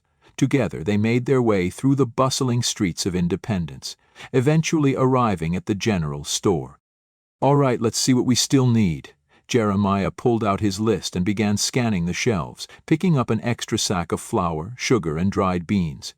Katherine stood beside him, adding coffee, salt, and other essential items to their growing pile. Jeremiah had been able to purchase quite a few food staples in their town, but he wanted to make sure that they had enough. The last thing he wanted was for his family to grow hungry. "Jeremiah, I think we could use some of these," Katherine said, holding up a cloth bag of hardtack biscuits. She hesitated for a moment as if she was unsure if he would appreciate her input on yet one more thing to purchase. "We can eat these while we are traveling and will be good snacks for the girls." "Good thinking, Katherine." Jeremiah smiled, touched by her concern for their welfare, though he was careful not to mention that Sarah hated to eat hardtack biscuits. As they continued shopping, Jeremiah noticed Sarah and Ellen eyeing the small selection of toys in the corner of the store. He thought about their long journey ahead and decided that they deserved a little something to keep them entertained. "Sarah, Ellen, why don't you each pick out one item to take with us on the trip?" Jeremiah suggested. The girls' eyes lit up with excitement as they eagerly rushed over to the toys. "Can I have this storybook, Papa?" Sarah asked, holding up a brand-new copy of Grimm's Fairy Tales. "Of course, sweetheart," Jeremiah responded, smiling at her enthusiasm for reading. It did not surprise him that Sarah had picked a book since she loved to read. He had spent last winter teaching Sarah her letters, and she had picked up reading very quickly. Meanwhile, Ellen clutched a small cloth doll to her chest, her eyes wide with hope. "Can I have some paper and a pencil, Pa?" Ellen asked quietly, her voice so soft it was almost drowned out by the noise of the store. "Absolutely, Ellen," Jeremiah assured her, his heart swelling with love for this daughter who had been gone from his life for so long. This was the first time Ellen had called him Pa, and it showed that she was finally feeling comfortable around him. Ellen had shown interest in drawing, so he liked the idea of providing her with some plain paper that was bound in a book and 2 pencils. As they continued browsing the store, Jeremiah noticed Katherine lingering in front of a display of vibrant fabrics. He could see the longing in her eyes as she gently touched each bolt of cloth, admiring their rich colors and soft textures. "Katherine," he said, approaching her from behind, "you made sure that the girls would have the fabric for the dresses they will need, but you didn't get any for you. Why didn't you choose some fabric for yourself?" Katherine hesitated, her fingers still resting on a beautiful floral print. "I don't know, Jeremiah. It's unnecessary, and we've already spent so much on supplies. I brought plenty of dresses that I can wear." Jeremiah placed a gentle hand on her shoulder, his eyes warm and encouraging. "I want you to have everything you need. Besides, as you pointed out last week, we don't know where we'll end up in Oregon, and it might be difficult to find fabric there." Chapter 10. Katherine looked down at the fabric again, her heart touched by Jeremiah's words. It was going to take some time to get used to having a man in her life who cared about her needs. "All right," she replied, finally allowing herself to accept his generosity. She knew that he was right, that there could come a time when she needed a new dress, and it would make things easier if she already had the fabric on hand. "Thank you, Jeremiah." Katherine chose 2 lengths of fabric. One was sky blue and the other a dark lilac color. Jeremiah finally paid for their purchases and then made the arrangements for them to be delivered. As they made their way back to the wagon train, Katherine was content to listen to Sarah's chatter. She still wasn't feeling confident that she would do well on this trip. Over the last few weeks, she had watched as Jeremiah had done his best to make sure the trip was going to be as comfortable as possible for them. She had been concerned that the wagon would not be big enough to fit all of their supplies and food, let alone the 4 of them. But he had allowed her to move the crates of supplies around and place them where she wanted them. Part of the wagon would be used for sleeping for her and the girls, while Jeremiah planned to sleep under the wagon.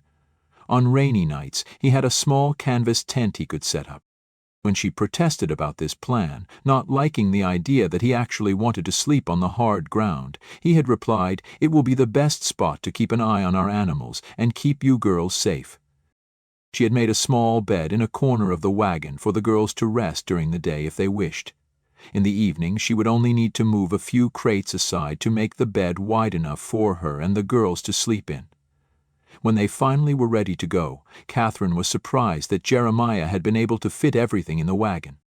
Even now that they had bought more items, she knew Jeremiah already had plans of where he was going to store them. As they entered the grassy area where the wagon train was, Katherine noticed that even more families had arrived while they had been shopping.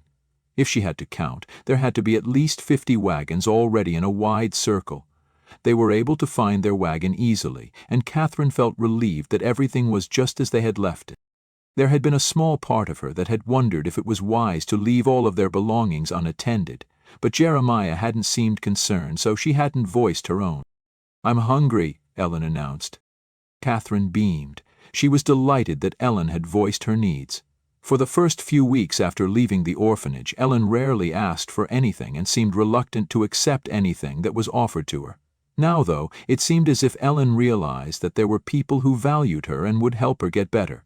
In addition, it seemed like she had settled into her new life, and now that she knew what to expect, she no longer looked as hollow-eyed as before. As a result, she now had more natural flesh beneath her eyes and cheeks. 2 days later, the wagon train began its slow and steady journey toward Oregon. As the canvas-topped wagons rolled over rocks and ruts in the road, Katherine's backside began to ache. The discomfort slowly built up until it was all she could think about. She tried her best to ignore the pain as they passed farm after farm, each one more productive than most of the farms in the town where Jeremiah had lived, but it was becoming increasingly difficult to focus on anything except the hard bench.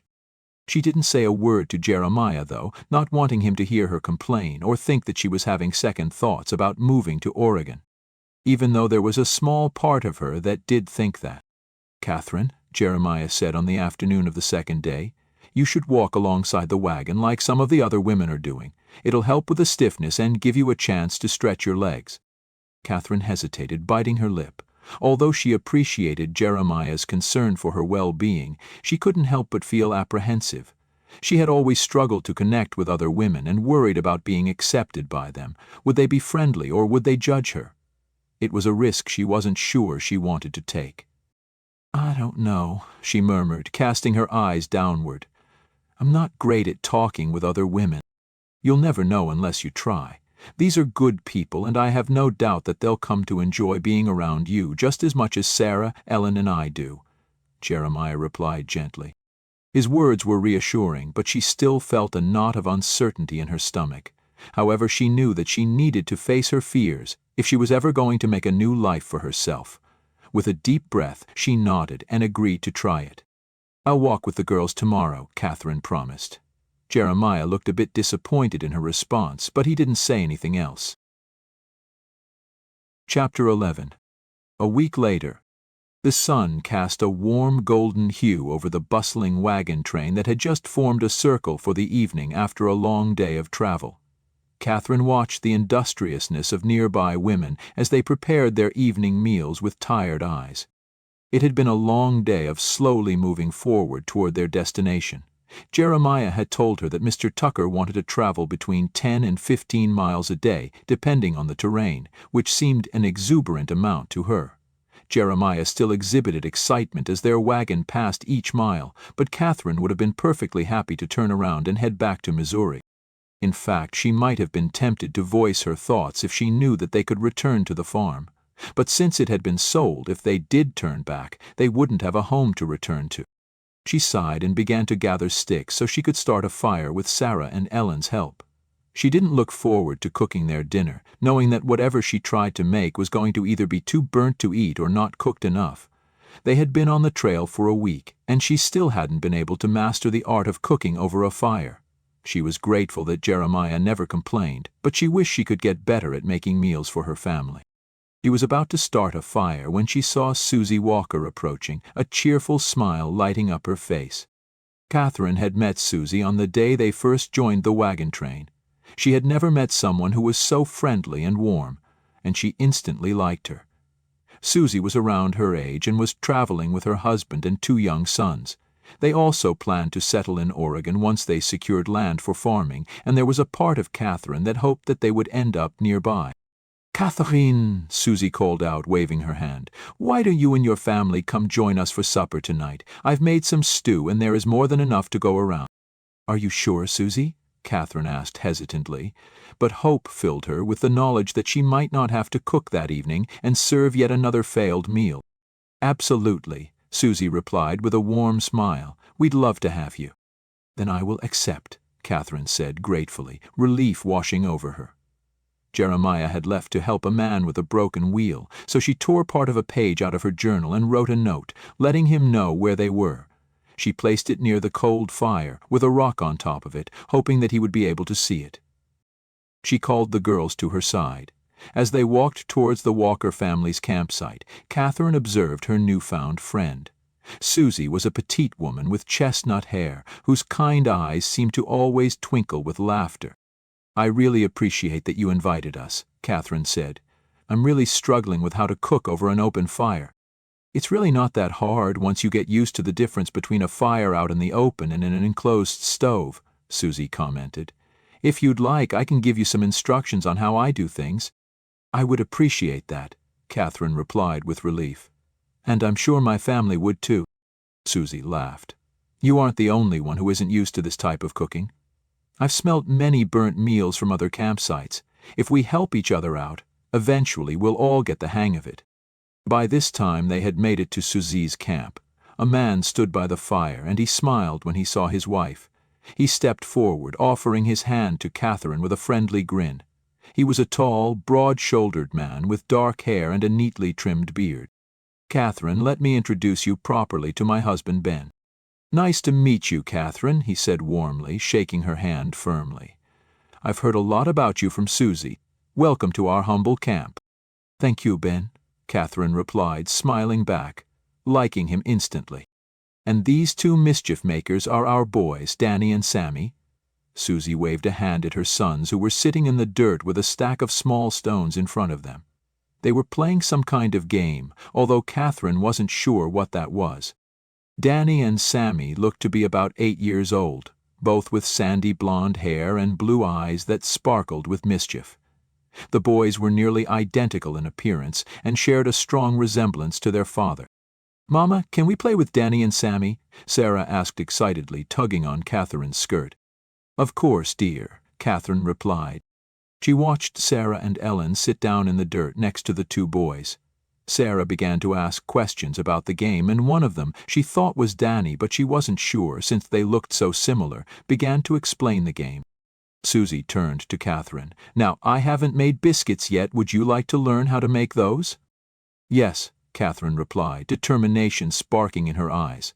"I'm eager to learn, and my family enjoys biscuits." "Then let's begin." Susie reached for the cast-iron pan and handed it to Katherine. "First, we'll need some dough. I've already prepared some earlier. You can just flatten it out with your hands and shape it into round circles." Katherine nodded and followed Susie's instructions, her fingers deftly forming the dough into small circles. She could feel the warmth of the fire as she worked, her face glowing from the heat. "Now, place the biscuits in the pan," Susie directed after she melted a spoonful of lard on the bottom. Katherine carefully arranged the biscuits in the pan, leaving some space between each one. "Like this?" she asked, seeking Susie's approval. "Perfect," Susie affirmed. "Now we'll need to cover the pan with a lid and place it over the fire." "Will they cook evenly like this?" Katherine inquired, watching as Susie positioned the pan over the flames. "Yes," Susie replied. "The heat from the fire will circulate around the pan, causing the biscuits to cook evenly on both sides. Keep an eye on them, though. They can burn quickly if left unattended." Katherine nodded, focused intently on the task at hand. As the biscuits began to cook, their enticing aroma filled the air, drawing curious glances from the others gathered around the fire. There was another pan in the fire, which she discovered was beef stew, slowly heating up. Susie explained that she had made a large pot of stew the evening before, and this was the leftovers. "We won't be eating this well all the time," Susie commented as she gave the stew a quick stir with a large wooden spoon, "but it's good to have a variety when we can get it." As the biscuits were cooked to golden perfection, Katherine felt a swell of accomplishment in her chest. She had mastered a new skill, one that would surely prove invaluable on their long journey ahead. She realized that she usually had her fire too hot, trying to use flames to cook the food instead of hot coals. "Hey there, folks. I hope I haven't missed too much of the fun." Katherine's heart skipped a beat as her husband strode into the campsite, a wide smile on his face. He didn't seem at all upset that they were going to eat the evening meal with the Walkers. "Jeremiah, come join us," Ben said, extending his hand in greeting and then gesturing toward a large log that he had found. "We were just about ready to start eating, judging from the delicious smells that are in the air." "Thank you for inviting us, Ben," Jeremiah replied, as he glanced at Katherine before clasping the other man's hand warmly. "It's always a pleasure to share a meal with good company." When Susie deemed that the biscuits were done, she called the children to the fire.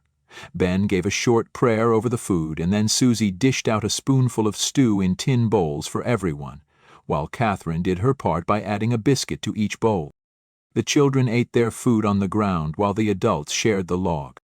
As they ate, Katherine found herself drawn into the warmth and laughter that seemed to emanate from the Walker family. She watched as Ben wrapped his arm around Susie's waist, drawing her close with a tenderness that she had never seen in her own marriage.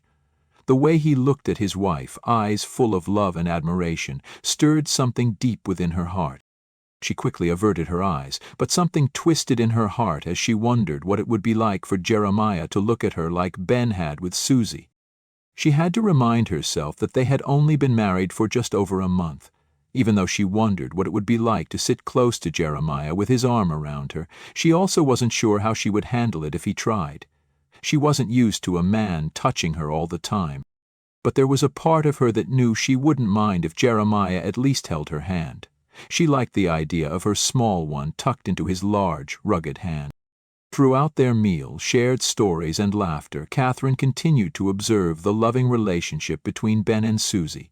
They spoke tenderly to one another, often sharing private smiles and glances that spoke volumes about their bond. It was clear that they respected and cherished each other, and, deep down, she knew she wanted to have that type of bond with Jeremiah someday. It would just take some time. "Mama, may I have some more stew?" Sarah asked, bringing Katherine back to the present moment. "Of course, dear," she replied, glad to have something else to think about. She ladled a generous portion into her daughter's bowl along with another biscuit. "Here, let me help you with that," Ben offered, taking the ladle from Katherine and serving the other children a second helping as well. His kindness and thoughtfulness were like a balm to her weary soul, and she found herself wondering if all men could be as gentle and caring as he seemed to be. As the firelight flickered across their faces, casting warm shadows on the ground, Katherine felt a profound sense of belonging that she had never experienced before. In the company of the Walkers, she could feel the walls around her heart begin to crumble. In that moment, surrounded by the love and warmth of the Walker family, Katherine allowed herself to dream of a brighter future, one filled with friendship, love, and hope. After the last bite, the 4 children played a game of tag. The children's laughter filled the air as they raced around the campsite, their feet kicking up clouds of dust. Katherine marveled that they still had so much energy despite traveling many miles that day. "Tag, you're it," Danny yelled, tapping Sarah on the shoulder before darting away. "Come on, Ellen, let's get him," Sarah shouted, her cheeks flushed from exertion.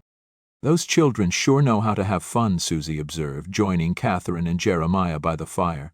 "It's good to see them getting along so well." "It truly is," Katherine agreed, her eyes never leaving the playful scene before her. "I was worried about how Sarah and Ellen would adjust to all of this, but seeing them make friends and thrive brings me comfort." "Children are resilient," Susie remarked sagely. "They remind us of the simple joys in life, laughter, friendship, and love." Ben walked to where his oxen were staked and started to carefully look them over, as if making sure that they were handling the trip well. Jeremiah joined him, and Katherine could hear their deep murmurs as they spoke, although she couldn't hear what they were saying. She helped Susie wash the dishes, and soon the evening shadows let her know it was time to put the girls to bed. "Thank you, Susie," Katherine said, squeezing her friend's hand, "for everything." "Any time, Katherine," Susie replied, her voice filled with genuine affection. "Out here, away from our families, we need to form new ones. The way I see it, we are family now." Katherine wasn't sure what to say to that, so she only smiled and then called the girls to her side. But as she helped the girls into their nightgowns and then settled them into the bed for the night, she kept thinking about Susie's words. She was, indeed, forging a future built on the foundations of friendship and trust that she hoped would make whatever challenges that might lay ahead a bit easier. Katherine Lancaster gripped the side of the wagon train, her eyes scanning the treacherous terrain before them.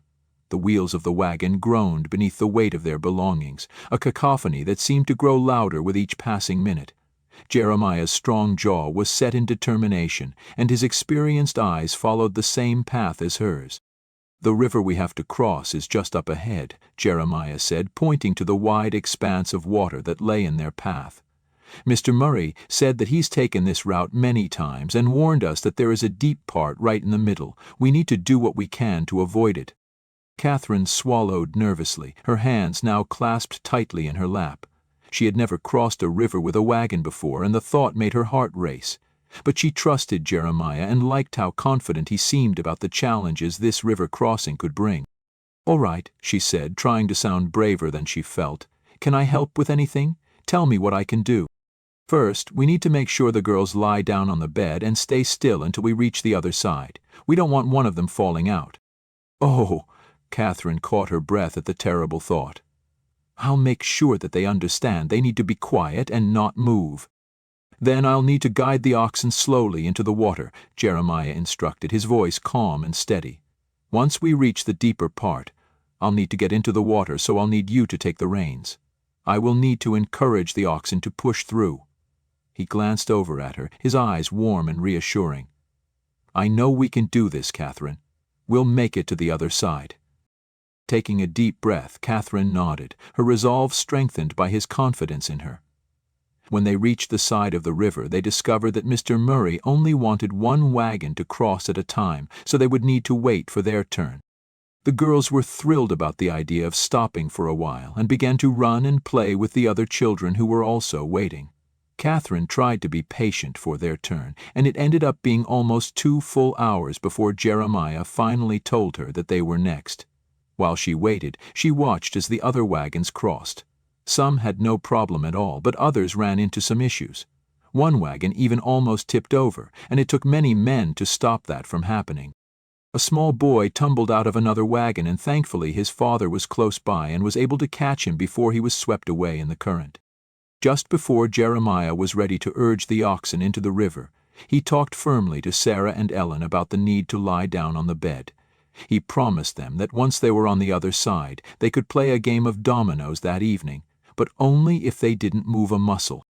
Jeremiah urged the oxen forward, inching closer to the water's edge. One of them balked at the idea of getting in the water, and Jeremiah had to use a whip to get the stubborn animal to move forward. As the first hoof splashed into the river, Katherine felt a shiver run down her spine, a mixture of fear and exhilaration coursing through her veins. As they moved further into the river, the water grew deeper, threatening to swallow the wagon whole. Katherine held onto the side of the wagon for support, her knuckles turning white. Beside her, Jeremiah guided the oxen expertly, his powerful arms flexing as he fought against the current. When they reached the middle of the river, Jeremiah handed the reins to Katherine. "Keep the wagon steady, Katherine," he called out as he jumped into the water. "We're almost there."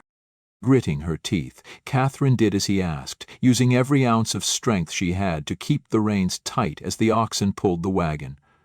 At one point, she gasped as some icy water splashed on her legs. Finally, just as her muscles threatened to give out, they reached the other side of the river. Relief flooded through her as they emerged onto solid ground, leaving the treacherous waters behind them. "Katherine, we did it!" Jeremiah exclaimed, his eyes shining with a mixture of pride and relief. He took the reins from her and guided the wagon to an empty spot where they would spend the rest of the day. There were still many wagons that needed to cross, so Mr. Murray had decided to take the rest of the day off from traveling once the entire wagon train had crossed the river. Katherine started to get down from the wagon and paused as her legs began to shake. She was thankful they had made it across safely, but it had still been a nerve-wracking experience. Jeremiah grabbed her arms and helped her to the ground. "Thank you," Katherine said automatically. But then she looked at Jeremiah and noticed an intense look in his dark eyes.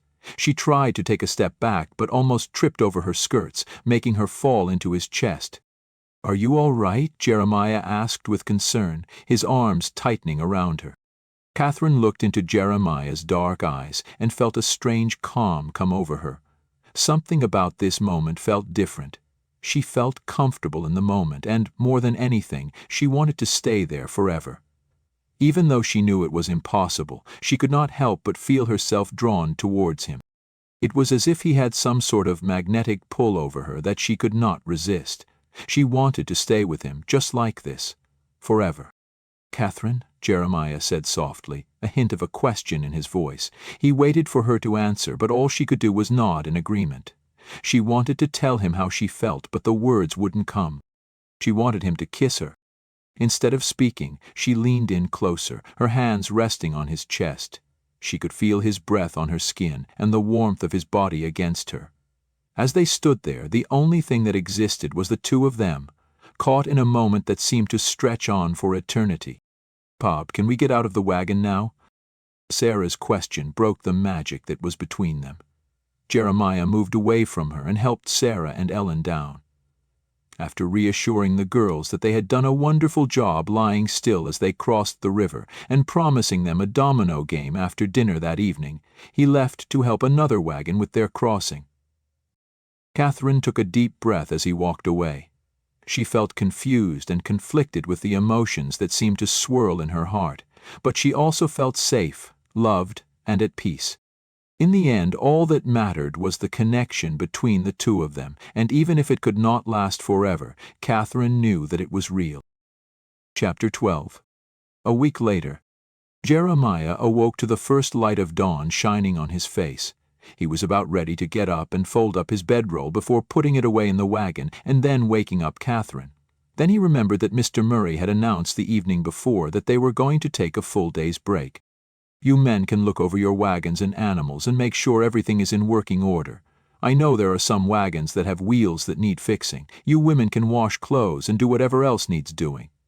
We've almost made it to Chimney Rock, and after that we have a long stretch of travel to do, so take advantage of this break," Mr. Murray had said. Everyone in the camp had looked relieved for the unplanned break, although Jeremiah would have rather continued on. Since he was eager to get to Oregon as soon as possible, he saw the wisdom of taking a break. They had been traveling at least 10 miles every day. Even on Sunday, Mr. Murray allowed the group to have a brief church service for those who wanted to attend, but then insisted they continue on. Jeremiah opened the canvas flaps of the wagon and smiled as he noticed Katherine and his daughters were still asleep. Not wanting to wake them, he carefully put his bedroll in its rightful place and then decided to make a fire. He knew Katherine would be pleased that she would be able to quickly make them some breakfast. As he gathered wood, he thought about how much his life had changed. They had little hardship so far on this journey westward, and he felt blessed. They were already a quarter of the way to Oregon, and with each passing day, Jeremiah found himself increasingly enamored with the adventure of it all. But as much as he loved the excitement and freedom of life on the trail, he couldn't ignore the toll it was taking on Katherine.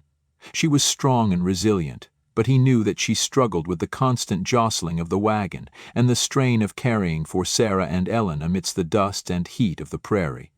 He was glad to see that she had become good friends with Susie and some of the other women.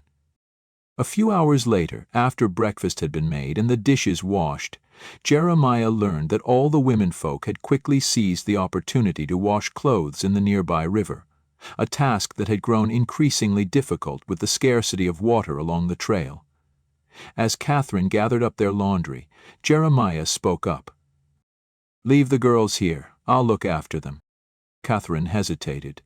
"Are you sure? I can take them with me." "I don't think they should be so close to the river. If I have them, you can focus on washing clothes and not worry about them falling into the river." She agreed and soon disappeared towards the river, a large bundle in her arms of their clothing.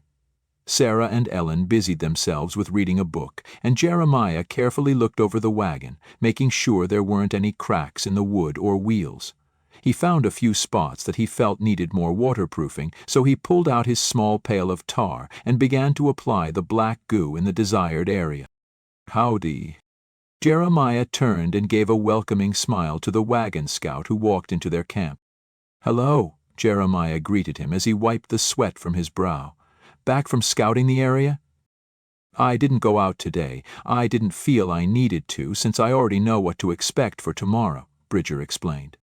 He was a tall man with an unkempt beard and a weathered face that had seen many harsh seasons. He wore a wide-brimmed hat that shaded his sharp blue eyes. If Jeremiah were to guess, Bridger would be in his 30s. "Makes sense." "Hey, I heard that you own some land in Oregon. Care to tell me about it?" Jeremiah asked eagerly. He had heard so many wonderful things about Oregon, but there was a part of him that wondered how much of it was true and how much of it was exaggerated. "My brothers and I own a horse ranch out there, and there's nothing quite like it. Miles of lush grasslands for our horses to roam, crystal-clear rivers where they can drink, and forests teeming with game," Bridger said, a wide smile on his rugged face. Jeremiah's eyes glistened with excitement at the thought of starting anew in such a wondrous place. "I can't wait to get there and purchase some land to farm. It sounds like heaven on earth." Oregon has its own unique beauty, that's for sure. The rich soil is perfect for farming, and the land stretches out as far as the eye can see, offering endless possibilities for those willing to work for it, Bridger said, his eyes sparkling with fond memories. "Tell me more," Jeremiah urged, eager to hear every detail. "Imagine waking up each day to the sight of the sun rising over the Cascade Mountains, painting the sky with the most beautiful shades of pink and orange you've ever seen. The air is crisp and clean, filled with the scent of pine and freshly tilled earth. At night, the stars shine like diamonds against the inky black sky." "Sounds like a dream," Jeremiah murmured, lost in his own thoughts as he pictured his new life in Oregon. "Oregon offers plenty of opportunities for a man like yourself, Jeremiah," Bridger continued, his voice filled with earnest enthusiasm. "There's gold in them hills if you're the prospecting type. And the forests provide ample timber, perfect for those willing to put in the effort to build their own homes and businesses." "Gold and timber, huh?" Jeremiah mused, considering the possibilities. "More than anything, I just want a good plot of land where I can raise my family and cultivate crops that'll sustain us year after year." "Then Oregon is the place for you, my friend," Bridger said with conviction. "The valleys are lush and fertile, waiting for hard-working folks like yourself to stake your claim and make it your own." "Your words give me hope, Bridger," Jeremiah admitted, feeling a sense of reassurance wash over him. "Sometimes I worry I'm being foolish, uprooting my family's life like this. But when I think about the future we could have in Oregon, it feels worth the risk." "Taking risks is part of life, Jeremiah," Bridger said wisely, his eyes crinkling at the corners as he smiled. "And sometimes the biggest risks lead to the most rewarding outcomes. Trust that you're making the right decision for your family, and everything will fall into place." Bridger left Jeremiah a few minutes later and headed to the next camp to check on things. Jeremiah felt excitement again. He had always felt good about this move, but it was nice to have his plans validated by someone who actually lived in the area. The promise of a new life in Oregon beckoned, an adventure that would test their resolve, but ultimately lead them to a brighter future. And with each passing day, that future seemed more tangible than ever before. One day later, Katherine and Susie walked alongside one another, the wheels of the wagons creaking with a rhythmic cadence that echoed through the open landscape. As they walked, their conversation flowed easily, marked by laughter and shared confidence. "Look at them, Katherine," Susie said, nodding toward the children playing nearby.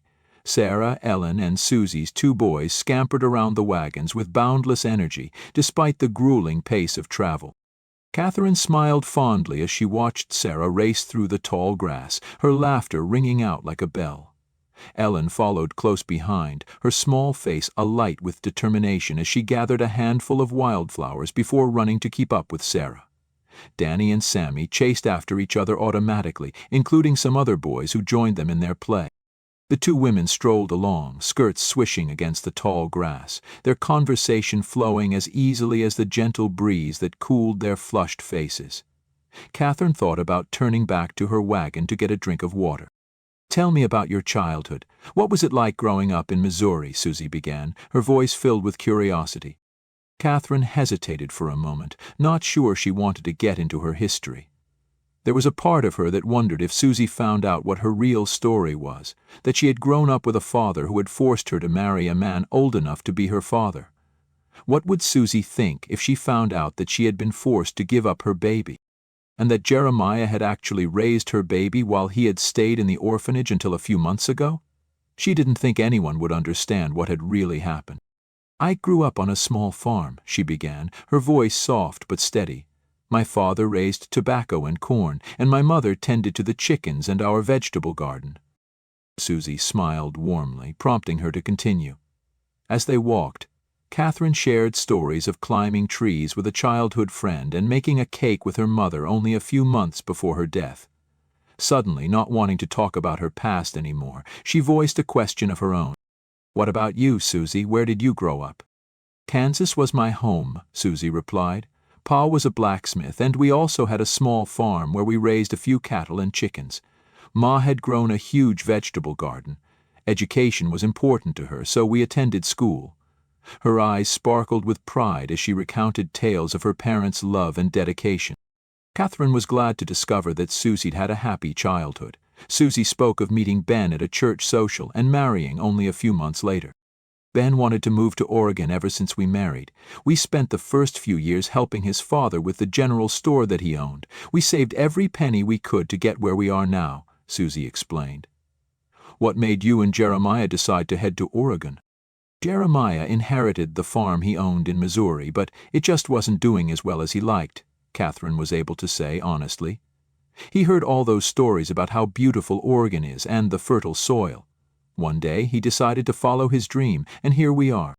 Sometimes I feel like fate has intertwined our paths," Susie mused, a hint of wonder in her voice as she laced her arm through Katherine's.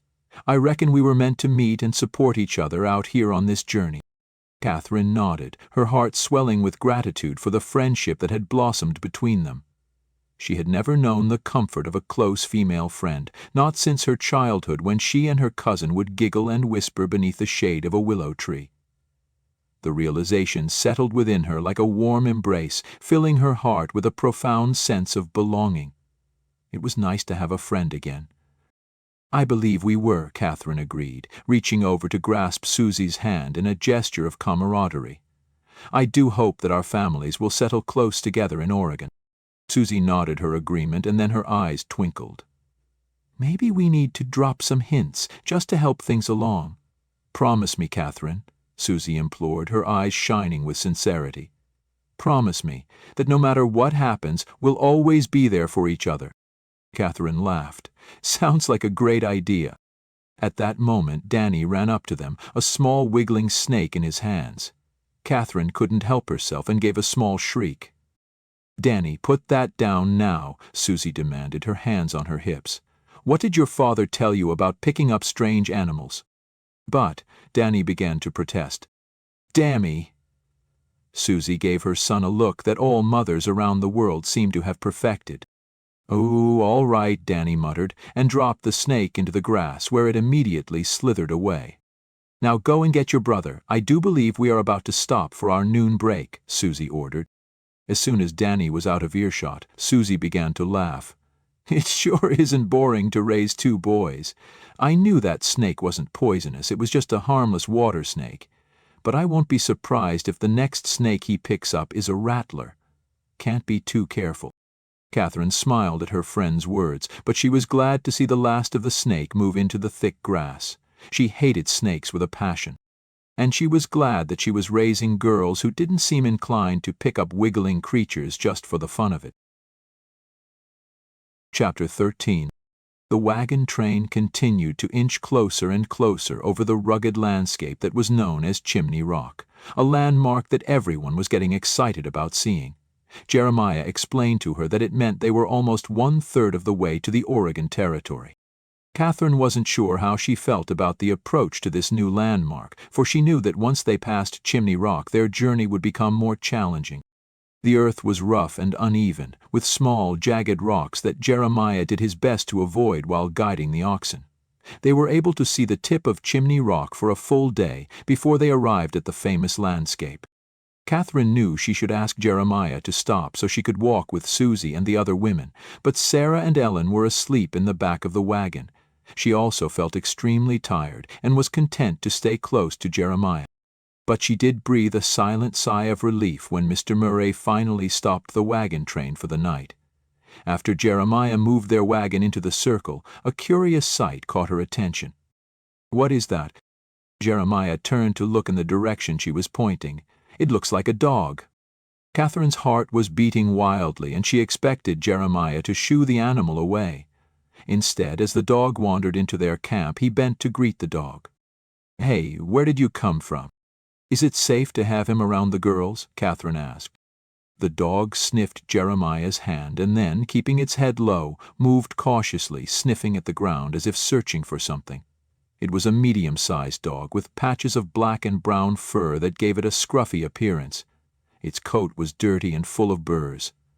When she realized that the dog wasn't going to attack anyone, she relaxed. She noticed that despite its unkempt state, there was a certain intelligence in its eyes. "Where do you suppose he came from?" Katherine asked, her maternal instincts taking over as she watched the dog explore their camp. There were very few farms and ranches in this area they were passing through, and most of the terrain was grassy as far as she could see. "Hard to say," replied Jeremiah, his eyes never leaving the animal. "A dog like that could have traveled a long way. Perhaps he got separated from his owner or another wagon train." Katherine's heart went out to the poor creature. "We should offer him some food and water," she suggested, already moving toward the supplies. "Good idea," Jeremiah nodded, following her lead. She quickly found a few dry pieces of bread and leftover broth. Combining the two in a tin bowl, she set it on the ground. The dog immediately inhaled the contents and then looked at her with sad brown eyes, as if asking for more. "Just give him some water now. We don't want to give him too much in case he gets sick," Jeremiah advised. "We can feed him again later." Just then, Ellen and Sarah climbed down from the wagon, obviously waking up from the afternoon nap. "Look, Ellen, there's a dog," Sarah squealed as she ran towards the mangy animal. Jeremiah immediately stopped her. "Remember how you approach a strange dog?" Jeremiah prompted as he took her hand. "Oh, I forgot," Sarah said. She then slowed down and stopped while holding out her hand for the dog to sniff. Ellen followed Sarah's lead, although a bit more slowly, showing her apprehension about being around a dog she didn't know. But it didn't take long for both girls to feel comfortable around the dog. Sarah petted the dog while Ellen picked up the bowl of water and offered it. "Can we keep him, Pa?" Sarah asked eagerly.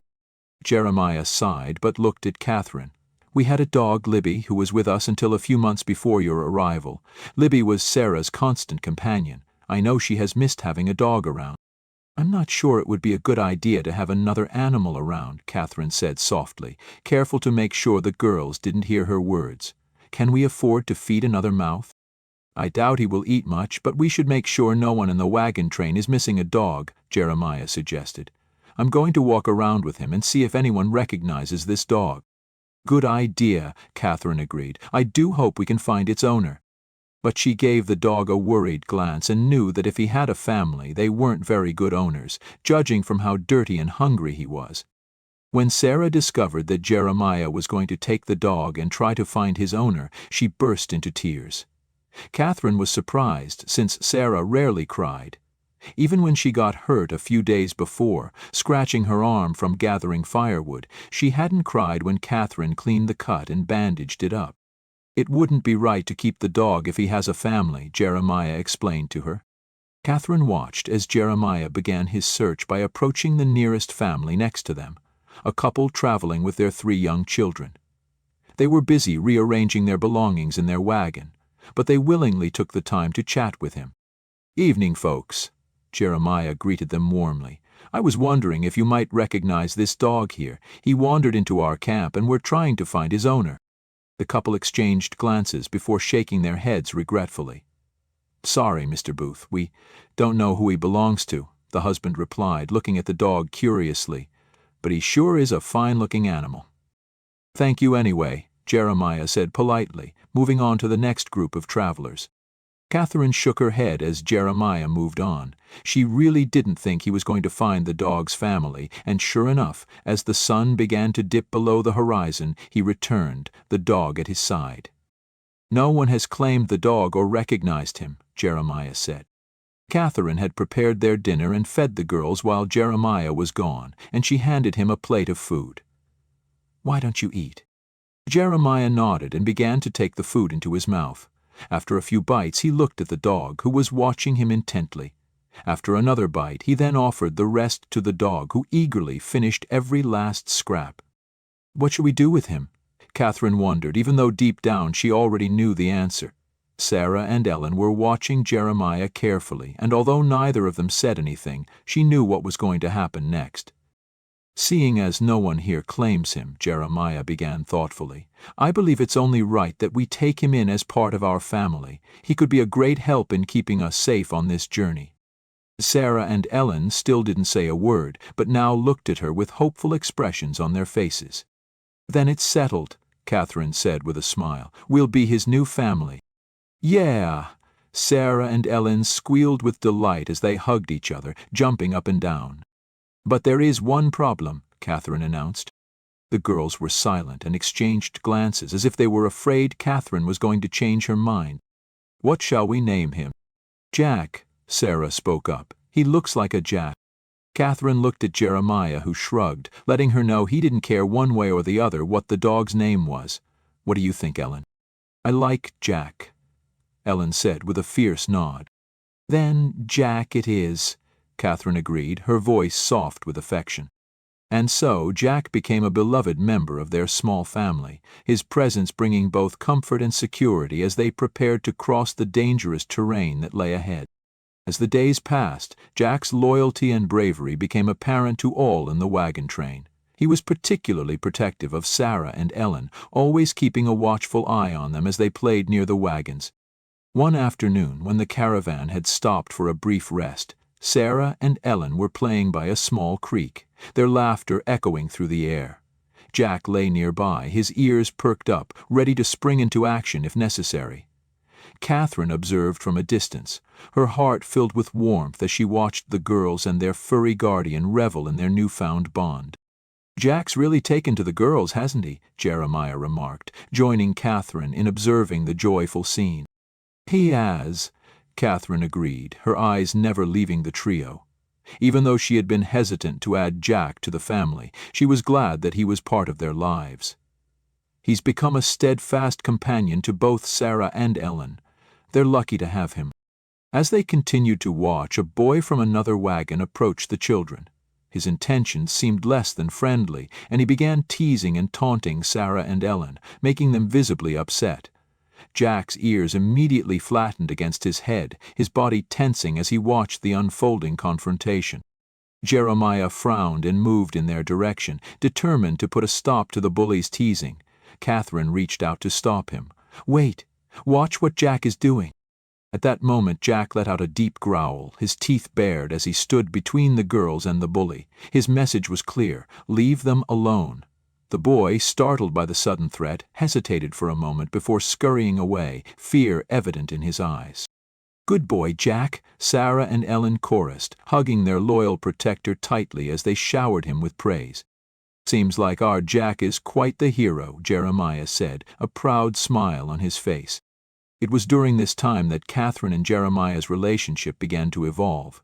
Through their shared responsibility of caring for Jack, they started to trust and rely on each other more than ever before. A few nights later, the wagon train settled down for rest. The air hummed with anticipation as a sudden storm rolled in, dark clouds gathering overhead. The wind picked up, sending the wagons creaking and groaning, their inhabitants growing restless. "Girls, stay close to Jack," Katherine instructed, her voice steady despite the fear prickling at her nerves. "He'll keep you safe." Okay, Mama, Sarah replied, clutching her new canine friend tightly as Ellen nodded in agreement. The storm raged on, its fury whipping through the camp, causing the wagon train to panic and scatter. But amidst the chaos, Jack's presence remained a calming force, his protective nature keeping the girls calm and safe. Katherine watched in awe as the dog she had once questioned became an anchor for their family in the midst of the tempest. With the storm finally abating, Katherine offered a silent prayer of gratitude for the love and trust that had grown between them all, blossoming like wildflowers in the wake of the rain. As they huddled together in the shelter of their wagon, Jack at their side, Katherine knew that this newfound bond would only continue to strengthen and flourish, no matter what challenges lay ahead on their journey. As the storm passed and the skies cleared, the wagon train slowly regrouped, each family emerging from their shelters to assess the damage. The air was thick with relief and gratitude, as well as a newfound sense of camaraderie born from shared adversity. "Everyone all right?" Jeremiah called out to his neighboring wagons, his voice carrying over the wind's dying whispers. Reassuring affirmations echoed back to him, and he offered a warm, grateful smile before returning to his own family. Katherine watched Jeremiah approach, his strong form silhouetted against the darkened sky, and she felt her heart swell with admiration for the man who would become not only her partner, but her rock in these trying times. She marveled at how far they had come, from strangers bound by necessity to a steadfast team navigating life's storms together. "Are you girls all right?" Jeremiah asked, kneeling down beside Sarah and Ellen, who still clung to Jack. They nodded in unison, their wide eyes reflecting the lingering excitement of the night's events. "Jack kept us safe, Papa," Sarah declared proudly, patting the dog's head affectionately.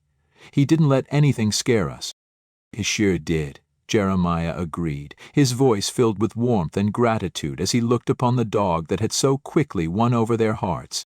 Turning to Katherine, Jeremiah met her gaze with a gentle smile, and she could see the same love and trust mirrored in his eyes that she felt within herself.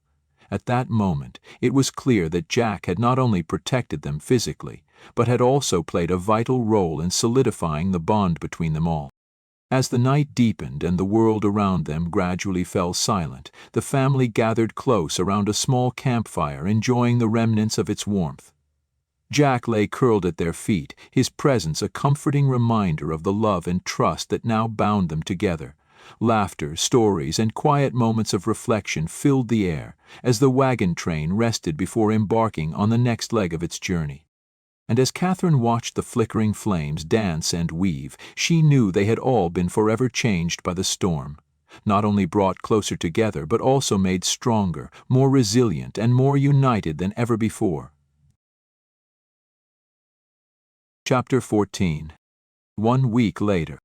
The wagon train continued its slow and steady progress toward Oregon, and the landscape began to change. They had passed Chimney Rock, and now the flat plains began to transform into rolling hills. Eventually they would begin to see the beginnings of the rugged terrain of the Rocky Mountains. Trees dotted the horizon, and the air grew cooler, carrying the scent of pine and the sound of rushing water from hidden streams. When the wagon train stopped for the evening, the girls took turns throwing sticks for Jack to chase, laughing and cheering him on as he bounded through the tall grasses, his tail wagging furiously. Their giggles echoed across the valley, bringing smiles to the faces of the other travelers within the wagon train. It was a picture-perfect moment, capturing the innocence and joy of childhood amid the harsh reality of the frontier. "Wait for us, Jack," Sarah called out, and the dog eagerly followed the girls as they raced toward where she had just tossed the stick in the tall grass. "Be careful, girls," Jeremiah called out. "Don't wander too far." "All right, Pa," Sarah replied, her voice carrying on the breeze as she and Ellen continued their exploration, with Jack at their heels. As the girls ventured further into the tall grass, Ellen picked up another stick and handed it to Sarah. With a gleeful smile, Sarah threw it with all her might, sending it soaring into a patch of even taller grass nearby. Jack perked up his ears and focused on the spot where the stick had landed, but instead of running after it as he usually did, he hesitated. "Go get it, Jack," Ellen urged, confusion furrowing her small brow as she watched him stand still, his body tense. Suddenly, Jack's deep barks resonated through the air, echoing across the valley and causing the girls to freeze in place. Jack's sharp eyes locked onto something hidden within the tall grass, his growling growing more intense. "Jack, what's wrong?" Sarah asked, concern creeping into her voice as she looked from Jack to where the stick was thrown. As they both walked toward Jack, the sound of rattles pierced the air, making the girls gasp in fear. Their hearts pounded as they realized the danger that lay before them. There was a rattlesnake coiled and ready to strike. "Ellen, don't move, it's a snake," Sarah whispered urgently, gripping her sister's hand tightly as they both stared wide-eyed at the deadly creature. In an instant, Jack lunged toward the rattlesnake, determined to protect the girls from harm. The snake struck out, sinking its fangs into Jack's leg. A heart-wrenching yelp of pain escaped the brave dog as he recoiled from the bite. "Jack!" Ellen cried out, tears filling her eyes as she watched their beloved companion struggle in pain. She wanted to rush to his side, but the sight of the rattlesnake held her back, fear rooting her to the spot. "Stay back, Ellen," Sarah warned, her voice wavering as tears streamed down her cheeks. "We have to get help." And as the girls stood there, unable to do anything but watch Jack suffer, the weight of the impending loss bore down upon them, filling their hearts with a grief they had never known before. "Ellen, we need to get Pa. He'll be able to help Jack," Sarah said urgently, her voice choked with emotion. She wiped the tears from her eyes, trying to remain focused, despite the overwhelming sadness threatening to consume her. "Okay," Ellen agreed, sniffling as she took a deep breath. "I'll stay with Jack and you run and get Pa." Sarah nodded and hurried away, calling for their father. As she ran, the sun beat down on her. Despite this, she continued to run. She had to save Jack. It didn't take Sarah long before she saw Jeremiah and hurried towards him, gasping for breath. "Pa, Pa, it's Jack!" she exclaimed, her heart pounding in her chest. "Slow down, Sarah," Jeremiah said, his brow furrowing with concern as he saw the panic in her eyes. "What's wrong?" "Jack, he's been bitten by a rattlesnake. We need to help him, Pa," Sarah cried, tears streaming down her face once more. Jeremiah's eyes widened at the news, and without another word he followed Sarah back to where Ellen and Jack were waiting. As they approached, Jeremiah could see that Jack's condition had worsened. The brave dog was struggling, barely able to breathe or move. Ellen was sitting beside him, her small hands gently stroking his fur as she sobbed quietly. "Oh, Jack, I'm so sorry," Jeremiah said softly as he picked up the dog and carried him back to their camp. He knew that time was of the essence, but he also wanted to provide some comfort for his daughters. At camp, Jeremiah set Jack down near the unlit fire. The dog was in obvious pain. He tried to stand up but couldn't. Sarah and Ellen did their best to console him, whispering words of reassurance and love, even as their own hearts felt like they were breaking. "Please get better, Jack," Ellen whispered softly, her voice shaking with emotion. "We love you so much." "Stay with us, boy," Sarah pleaded, choking back more tears. "You're our family." But despite their desperate pleas, it wasn't long before Jack's breathing became shallow and labored. His eyes, once filled with strength and loyalty, started to dim, and a few minutes later, he took his final breath. The rattlesnake venom had claimed his life. Both girls clung to each other, their tears falling like rain upon the ground as they mourned the loss of their beloved dog. A few hours later, the Booth family gathered around the simple wooden cross that would mark Jack's final resting place, each one feeling the overwhelming weight of grief pressing down upon their hearts. Jeremiah, his face etched with grief, began to dig a small grave beneath an ancient oak tree. Its branches stretched out wide, as if offering a comforting embrace to the mourning family. He hated that the girls were suffering so much, while at the same time he was grateful for the dog. If Jack hadn't stepped in front of that rattlesnake, it could have bitten one of the girls. The fact that he might have been standing at the gravesite of one of his daughters was something he didn't even want to think about. Jack had given his life to save Sarah and Ellen. "Let's each share our favorite memory of Jack," Jeremiah suggested softly, pausing for a moment in his labor. "I think it would be a good way to honor him." "All right," Katherine agreed, holding tightly onto Sarah and Ellen. "I remember when we first got Jack, he was so small, but he immediately took to guarding our home. He made us feel safe and loved from the very beginning. Jack always played with me, Sarah chimed in, her eyes red-rimmed from crying. He'd run and jump and catch sticks I threw. I'm going to miss that. Ellen's voice wavered as she added, when I was scared at night, Jack would lie down by me. He always knew when I needed him. Tears filled Jeremiah's eyes as he listened to the memories. Jack was a good dog, Jeremiah said quietly, his voice thick with emotion. He protected us all, especially you girls. He loved you both very much. With the grave completed, they carefully laid Jack to rest, covering him with a soft blanket before filling in the earth. Each taking a turn, they gently patted down the soil, sealing their final act of love for their beloved pet. Ellen sobbed, her small frame shaking with the force of her tears. Sarah stood next to her sister, her eyes red and swollen, her normally quiet nature even more subdued in the face of such devastating loss. Katherine began preparing a simple meal for the family. She worked silently, her hands moving mechanically, while her heart ached for the children who had lost their beloved companion. The family sat down together to eat, but their usual lively conversation was replaced by a somber silence. Each bite tasted like ashes, and the meal seemed to stretch on for an eternity. As they finished eating, Ellen finally broke the silence with a small, hesitant voice. Maybe when we get to Oregon we could get another dog, she suggested, her eyes filling with tears once more as she glanced at Sarah, seeking reassurance that her sister felt the same way. Sarah hesitated, her heart heavy with the memories of Jack's playful barks and wagging tail. She thought back to Libby, the dog she had grown up with, who had passed away from old age just a year before they had taken in Jack. The pain of losing Libby was still fresh, and now with Jack gone, she couldn't bear the thought of going through it all over again. I don't know if I want another dog, Sarah admitted, her voice trembling as she wiped away her tears with the back of her hand. I loved Libby so much, and then she died. Now Jack. It hurts too much to lose them. Ellen reached out and clutched Sarah's hand, her own tears spilling down her cheeks. But Sarah, we could love another dog, couldn't we? Jack would want us to be happy, and a new dog could help protect us too. The girls stared at each other, their emotions raw and exposed, their conflicting desires tearing at their hearts.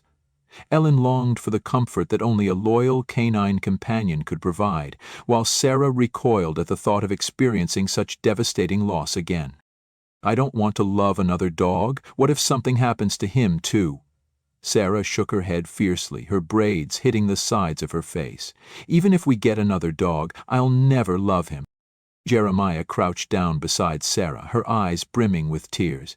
The grief was fresh and the wound raw with the loss of Jack, but Jeremiah knew it was important to comfort the young girl at this moment. Sarah, he began softly, his voice gentle but firm, I know how much you loved Jack, and we all miss him dearly. But we must remember to cherish the time we had with him and all the joy he brought into our lives. Sarah sniffled, clutching her rag doll tight against her chest. But Pa, I don't think I can ever love another dog like I loved Jack and Libby. Jeremiah smiled, placing a calloused hand on her shoulder. It's all right to feel that way, darling. You don't have to forget about Jack, or stop loving him, or Libby. It's okay to love more than one dog because each of them brings something wonderful into our lives, just like people. They're all different, but they each have their own special place in our hearts. Katherine then chimed in, Your father is right, Sarah, but now we all need a good night's sleep. We still need to wake up early.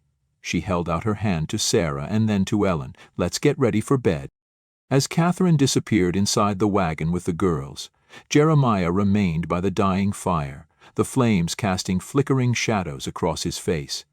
The amber light danced in his eyes as he pondered his own words, realizing that he needed to heed his own advice. He had vowed to never love again after the loss of Marianne, but as he watched Katherine tend to Sarah, her kindness and patience shining through even in the midst of their shared grief, he felt a warmth growing inside him. She had endured so much pain in her life, at the hands of her own father and later her ex-husband Charles. Yet here she was, a beacon of strength and love for both him and their daughters. Jeremiah knew that he didn't need to forget Marianne or stop loving her in order to make room in his heart for Katherine, just as he had told Sarah about the dogs. It was okay to love more than one person because each of them brought something wonderful into his life. And as he sat there, staring into the dying embers, he finally allowed himself to accept the truth. He was falling in love with Katherine. With this newfound realization, Jeremiah felt a renewed sense of purpose. He would strive to be the best husband he could be to Katherine and the best father to Sarah and Ellen. He shifted his gaze to the wagon where Katherine had disappeared with the girls, his heart heavy but hopeful. The fire's glow flickered against the wooden wheels, casting playful shadows that danced across the ground like spirits of the past. He longed to share his newfound feelings with Katherine, to offer her his love as a balm for the pain she had endured. He settled on the ground, leaning against a rock, determined to wait until Katherine left the wagon. It was time they talked about their past and their future. Lord, he prayed softly, give me the strength to be the man she needs. As the fire dwindled to its last embers, Jeremiah's heart swelled with hope and determination. He would wait for Katherine, no matter how long it took, and when the time was right, he would lay his soul bare before her. For in the midst of sorrow they had found something precious, a chance at love and happiness that neither of them had ever dared to dream of before. Inside the wagon, Katherine sat by the girls, her hands gently stroking their hair, one brown and one blonde, as they drifted into slumber. She marveled at how resilient they were, even after experiencing such loss. The memory of Jack's lifeless body brought a fresh wave of tears to her eyes, but she blinked them away, determined not to wake the girls. As she sat there, her thoughts turned to Jeremiah. He had been a rock amidst the storm, comforting Sarah and showing her that love could still flourish in the face of tragedy. A soft sigh escaped her lips as she considered how different her life had become since joining Jeremiah on this journey. For the first time in years she felt safe, cherished even, and she knew without any doubt that it was because of Jeremiah's unwavering kindness and strength. The night air was heavy with the scent of sagebrush and freshly turned earth as Katherine stepped out of the wagon. The moon had climbed higher in the sky, casting a silvery glow over the sleeping camp. In the distance she could hear the low rumble of the river, its waters flowing steadily towards an unknown future. "Come on," he said softly, leading her back towards the fire. "Let's sit down and talk about our future." "All right," she agreed, feeling a surge of excitement as they began to share their dreams and plans, weaving together the threads of their lives into a tapestry of hope and love.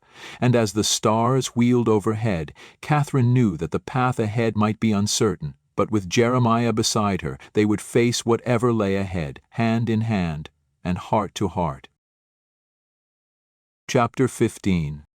The orange glow of the campfire flickered against Katherine's face, casting shadows on her delicate features as she sat next to Jeremiah.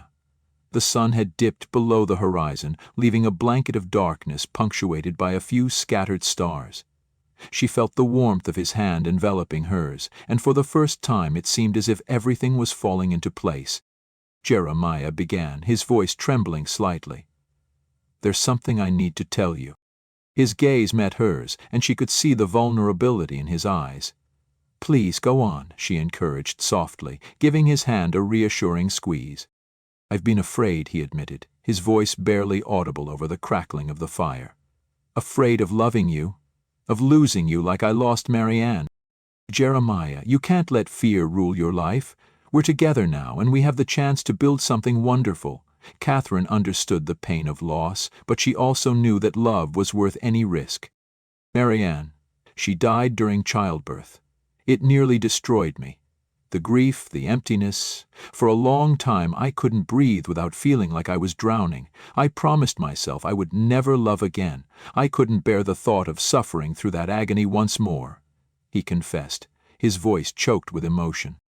Katherine listened intently, her heart aching for the man beside her. She had known their pasts were filled with sorrow, but hearing his words now, spoken with such raw honesty, brought tears to her eyes.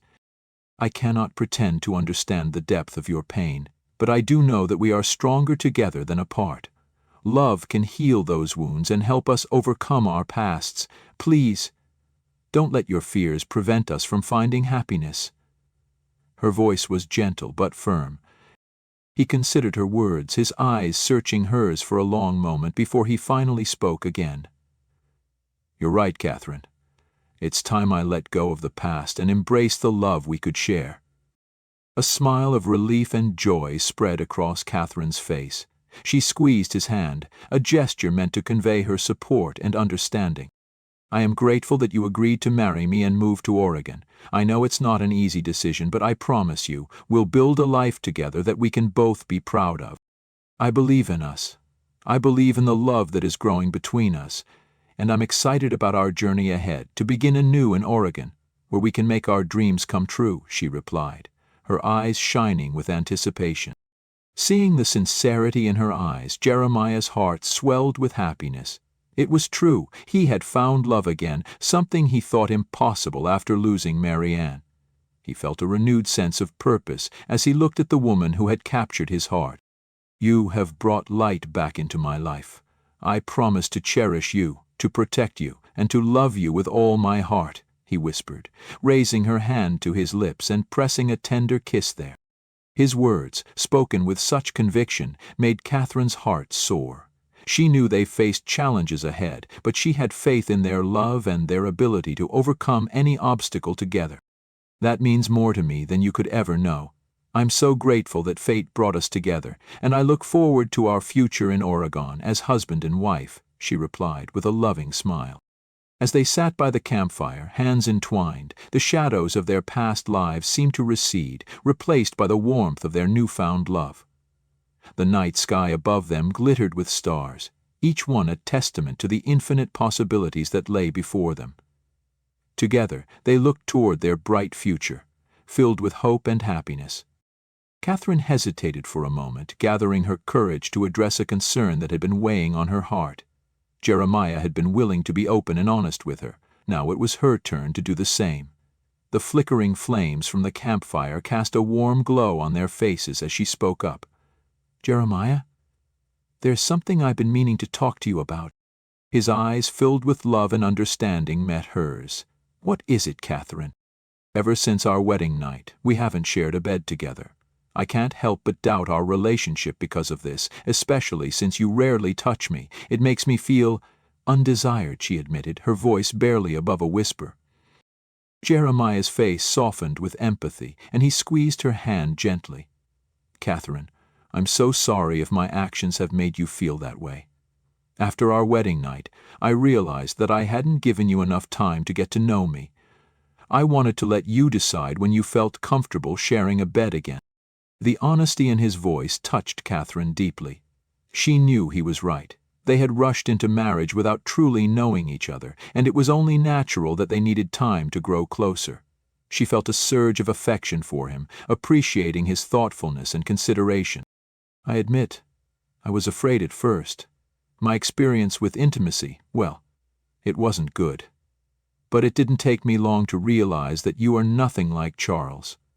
I've come to see the kind, loving man that you are. My fears have been replaced by a deep love and trust in you," she confessed, tears glistening in her eyes. A smile spread across Jeremiah's face as relief washed over him. He leaned forward, brushing a tender kiss on her forehead. "I'm grateful that you've opened your heart to me, Katherine. From this day forward, I promise to be more attentive and affectionate. I want nothing more than for you to feel loved and cherished." Katherine's eyes shone with a newfound love and excitement for the life they would share together.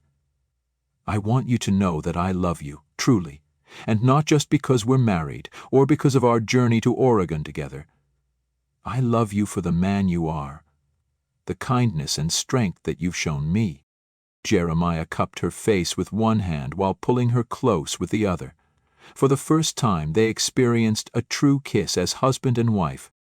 Katherine felt a warmth in her chest, like a fire that had been gently stoked to life. His eyes searched hers, and in that moment she could feel the connection between them, like a rope that had been stretched taut between them, connecting them in a way that had not existed before. Jeremiah leaned closer and, as if of their own volition, their lips met. The kiss was slow and passionate, full of longing and promise. It was a moment of truth, a moment that held within it the hope of a future that would be full of joy and love. The kiss lasted an eternity, but then Jeremiah pulled away slowly, leaving Katherine with a newfound peace in her heart that she had not felt before. The fire danced before them, casting a warm glow on their faces as they sat side by side. The night air was cool, but the heat from the campfire and the warmth of their shared emotions kept the chill at bay. Katherine looked up at the stars that filled the sky like tiny diamonds, shining with all the hope and dreams she held for their future in Oregon. "Jeremiah," she began softly, her voice barely more than a whisper, "what do you imagine our life will be like once we reach Oregon? How do you see our family there?" He paused for a moment, his gaze lingering on the fire before turning to meet hers, his eyes reflecting both the dancing flames and the love they shared. "I've thought about it quite a bit, actually. I envision a cozy home for us, surrounded by fertile land where we can grow crops and raise animals. Most importantly, though, I see a place where our daughters can run and play, laughter filling the air as they grow and learn together." Katherine's heart warmed at the image he painted, and she found herself smiling at the thought. "I adore that vision, Jeremiah, and I'd love to teach our girls how to tend to the garden and care for the animals. It's important for them to learn responsibility and understand the value of hard work. Ellen and Sarah are bright young girls, and I know they'll flourish with us guiding them. We'll instill in them not only the importance of knowledge and diligence, but also kindness and compassion. They'll grow into strong, caring women who will make us proud," Jeremiah replied. His words stirred something deep within Katherine, and she reached for his hand, squeezing it gently. "And what of us? What dreams do you have for our life together in this new land?" Jeremiah listened intently to what she would say. "Ah, well," she said, a trace of a smile playing at the corner of his lips, "I suppose I dream of many things. Of quiet evenings spent together after a long day's work, sharing stories and laughter. Of watching our family grow and thrive under the wide Oregon sky. And of love," Katherine added, her voice barely audible over the crackling fire. "Yes, of love," Jeremiah echoed, his fingers entwining with hers, "a love that will only deepen and strengthen as we face the challenges and joys that lie ahead. A love that will be the foundation upon which we build our lives and our family." In that moment, surrounded by the vast expanse of wilderness, they felt as though they were the only two souls in the world, bound together by a love that defied all odds. Katherine's thoughts turned to the endless possibilities that awaited them in Oregon, and she could picture their little family growing strong and thriving in the fertile soil of their new home. As they sat there, hand in hand, the weight of the past seemed to lift from their shoulders, replaced by the buoyant hope of a future yet unwritten. In each other's arms they found solace and strength, their hearts brimming with the joyous anticipation of the life that lay before them. The moon cast its gentle glow upon the couple, a silent witness to the love that had blossomed between them. Together they faced the unknown, their hearts united and their spirits soaring, ready to embrace the boundless promise of tomorrow. The end. Dream of My Heart. Frontier Mail Order Brides Romance Series, Book 1. Copyright 2023 by Zoe Matthews. All rights reserved. No portion of this book may be reproduced in any form without written permission from the publisher or author, except as permitted by U.S. copyright law.